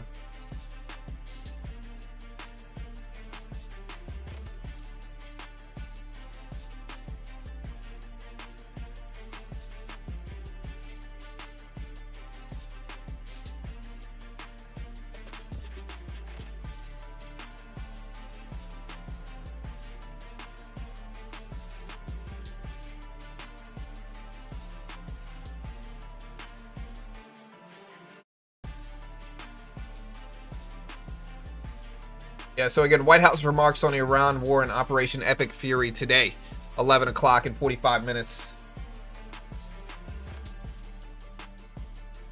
Bitcoin up to 68,000s right now. I don't know if y'all have seen Bitcoin here. But look at this, 68,000 as we speak for Bitcoin. Back up here today. You love to see it.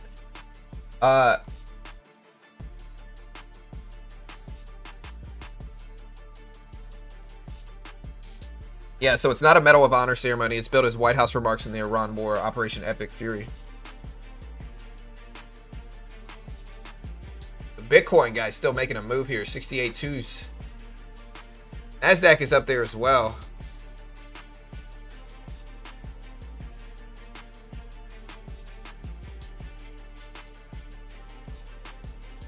Should I stick around and stream the Trump event? What do you guys think? Should I? Yes or no? What do you guys think? Should I stick around?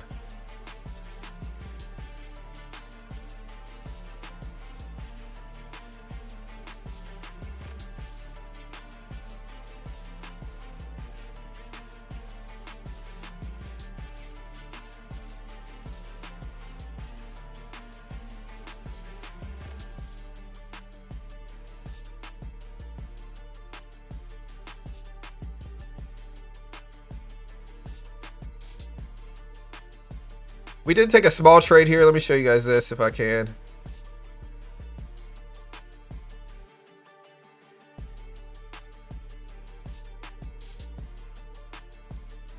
Maybe a little greedy here, but we're looking for an orb. We didn't quite get one, so maybe we're jumping in a little early. I just don't want to see buy slow down. We're so green on the day, we're not going to be red either way. And I will sell this if I need to, but I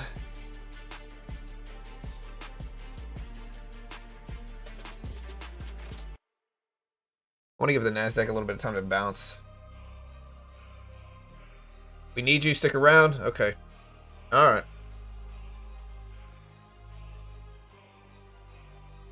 But I wanted to trade jujitsu today, guys. But I'll stick around, man. All right.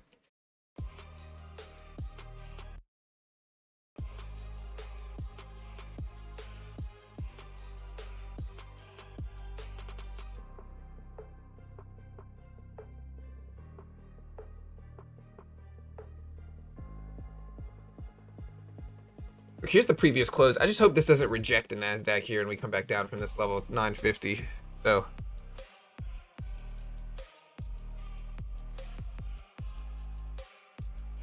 I will start to limit my size though if we start to break, but I want to give it a chance.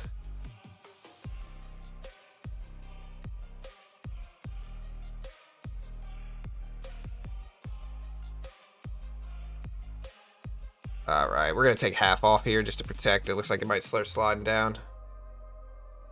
Honestly, it might be a good like retest level here. If you look at the orb setup, like if you look at the orb setup here, it might be a good like retest.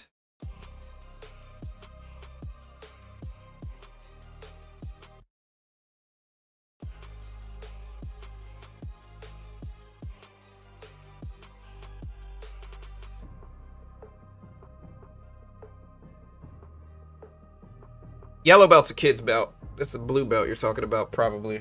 Yeah, I got my blue belt like a year ago. And then I got injured and I couldn't train for a while. I'm mostly back to training.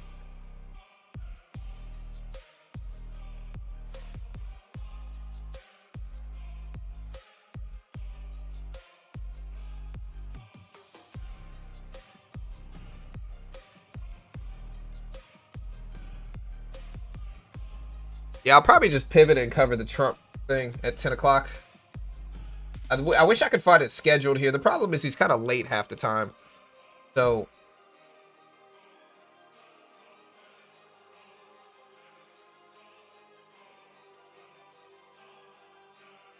all right, so I did jump back in here. Again, it's a challenge account, so it's a little bit less risky. I give it time to rebound back up here, though. It looks like we're going to.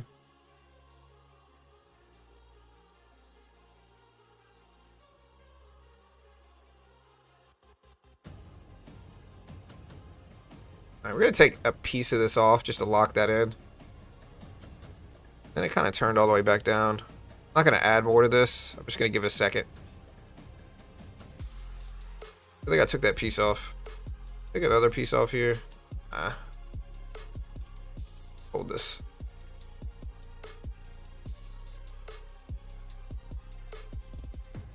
There we go. I'm gonna take another piece off there. And we're gonna hold this last 10 contract here. See if it works.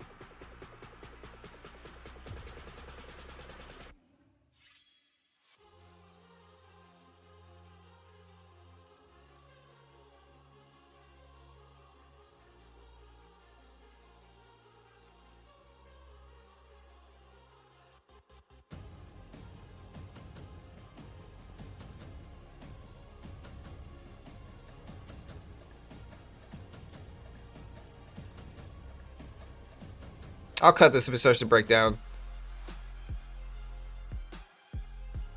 It's just moving slow here. I can put a 1 minute chart up, but it's still moving pretty slow. See the orb a little bit cleaner right here, but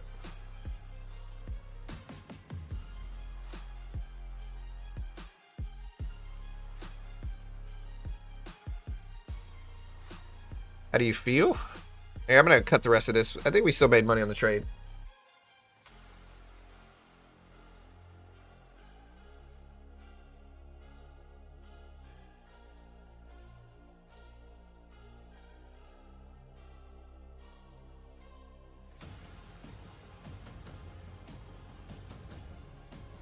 Just gonna wait. You got the orb though here.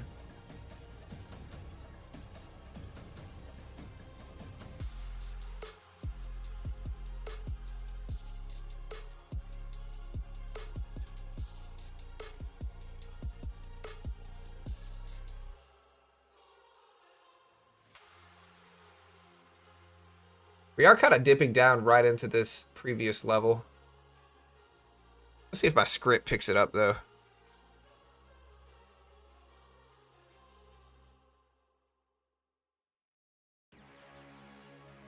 Silver's starting to break back down. It's at $90 an ounce.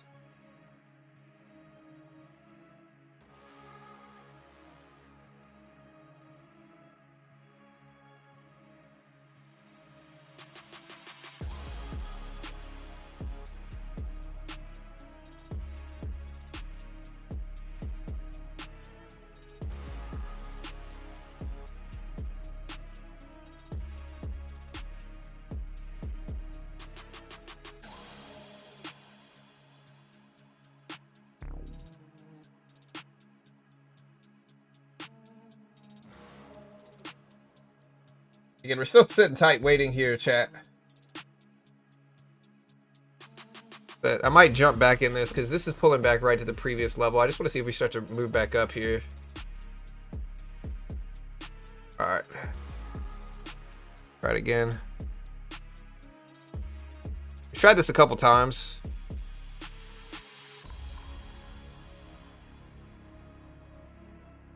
Have a slow grind up. The question is, does the president speaking help or hurt markets? That's the real question.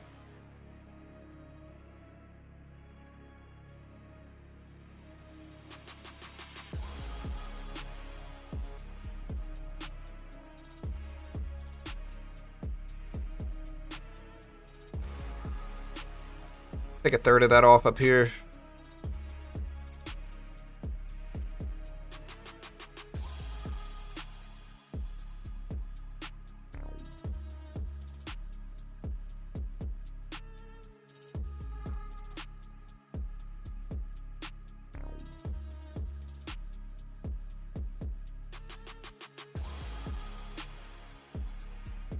I've already built like $1,000, $1,500 in profit on the day on this one. And so I want to let it maybe move back up.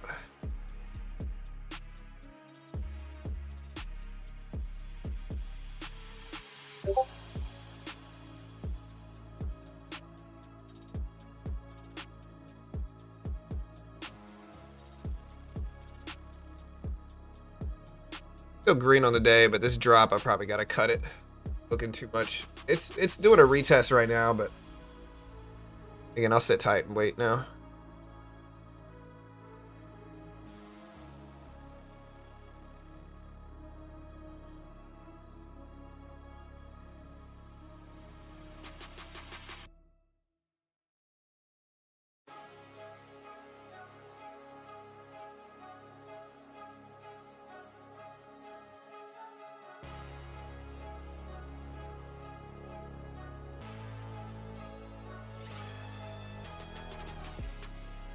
Will Trump's speech help or hurt markets, guys, is the question. Again, we got 25 minutes left. 30 minutes left. 35 minutes left.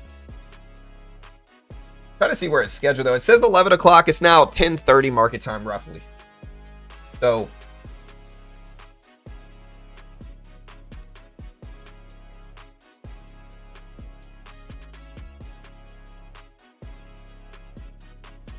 checking live stream updates. I don't see anything yet. Let me check other sources to make sure.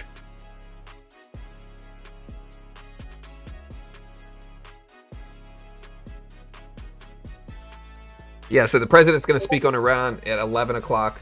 He will address the Iran war live in remarks at 11 o'clock, making his first direct briefing since Saturday's strikes.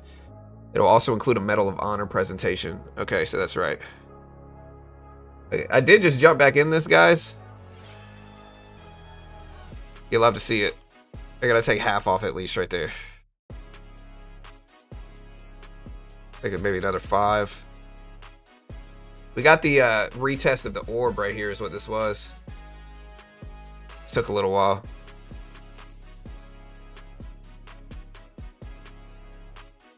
Unload a lot of that.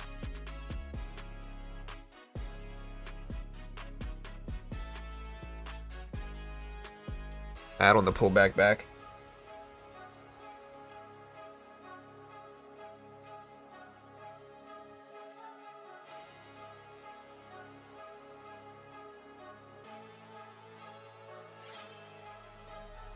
Hey guys, is the Apex site down again for you all? Somebody check it. Here's my link if you want to check it out. Is the Apex site down for you all? Yeah, I'm showing it's down again. Let me know if it's down for you all. I'm going to cut the rest of this. We already locked in so much profit from it. I'll give it 1 second, but we're just kind of consolidating.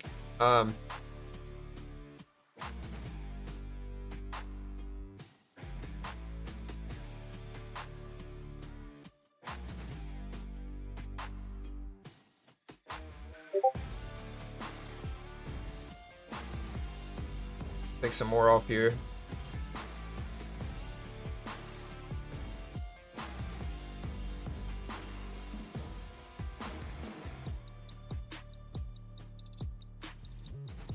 Get down.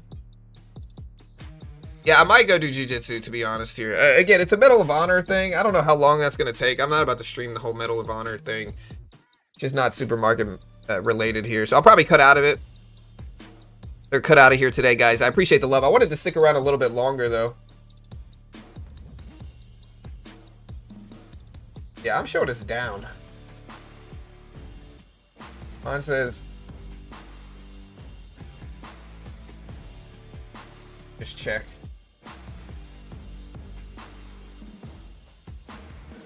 Yeah, I'm showing it's down. Scheduled maintenance. Let me check the other end of it.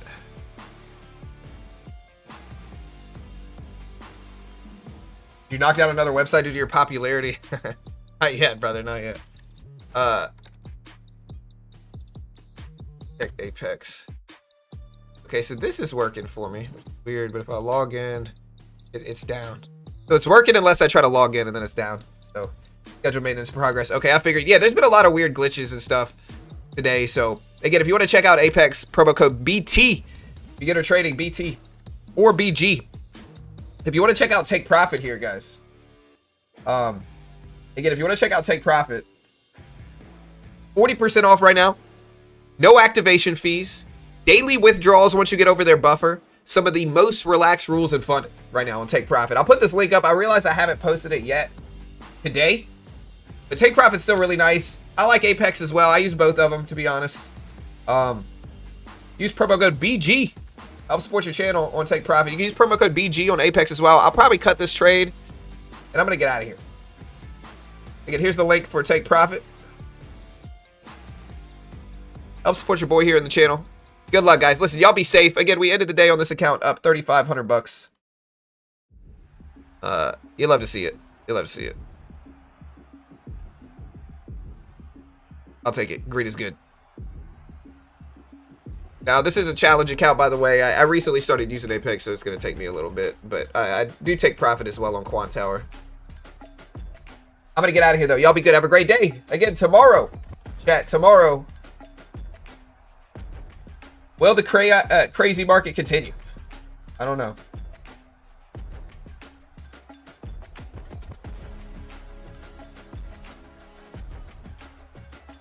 Will the crazy market continue tomorrow? Bull or bearish day today? Bullish or bearish day? Let me know.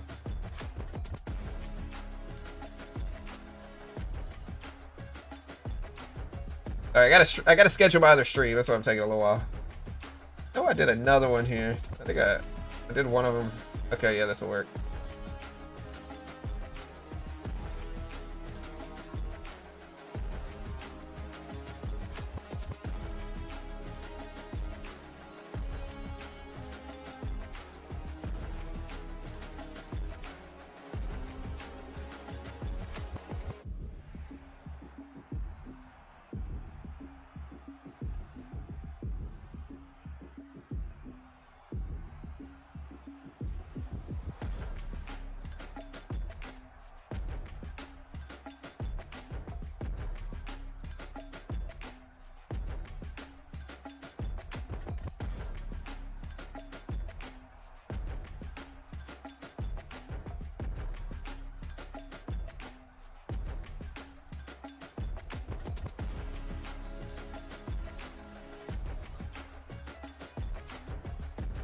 All right, I'm getting out of here. I'm getting out of here. Y'all be safe.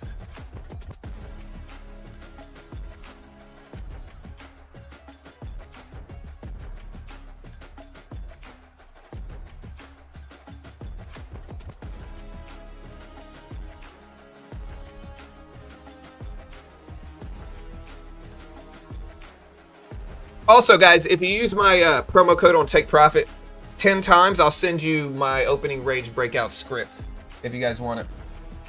Anyways, I'm going to cut out of here. Y'all be good. Have a great day. Tomorrow, we'll see what happens. The president speaks again at 11 o'clock Eastern time today, which is in about 30 minutes or so. It's a Medal of Honor ceremony, but he also said he'll make some comments on the Iran stuff going on. So just be ready for that, guys. Again, that is in 30 minutes. I would stream it, but it's a Medal of Honor thing. I'd be here all day. I'm not going to do that. So again, y'all be careful. I'll see you guys later. Y'all be good. Have a great day.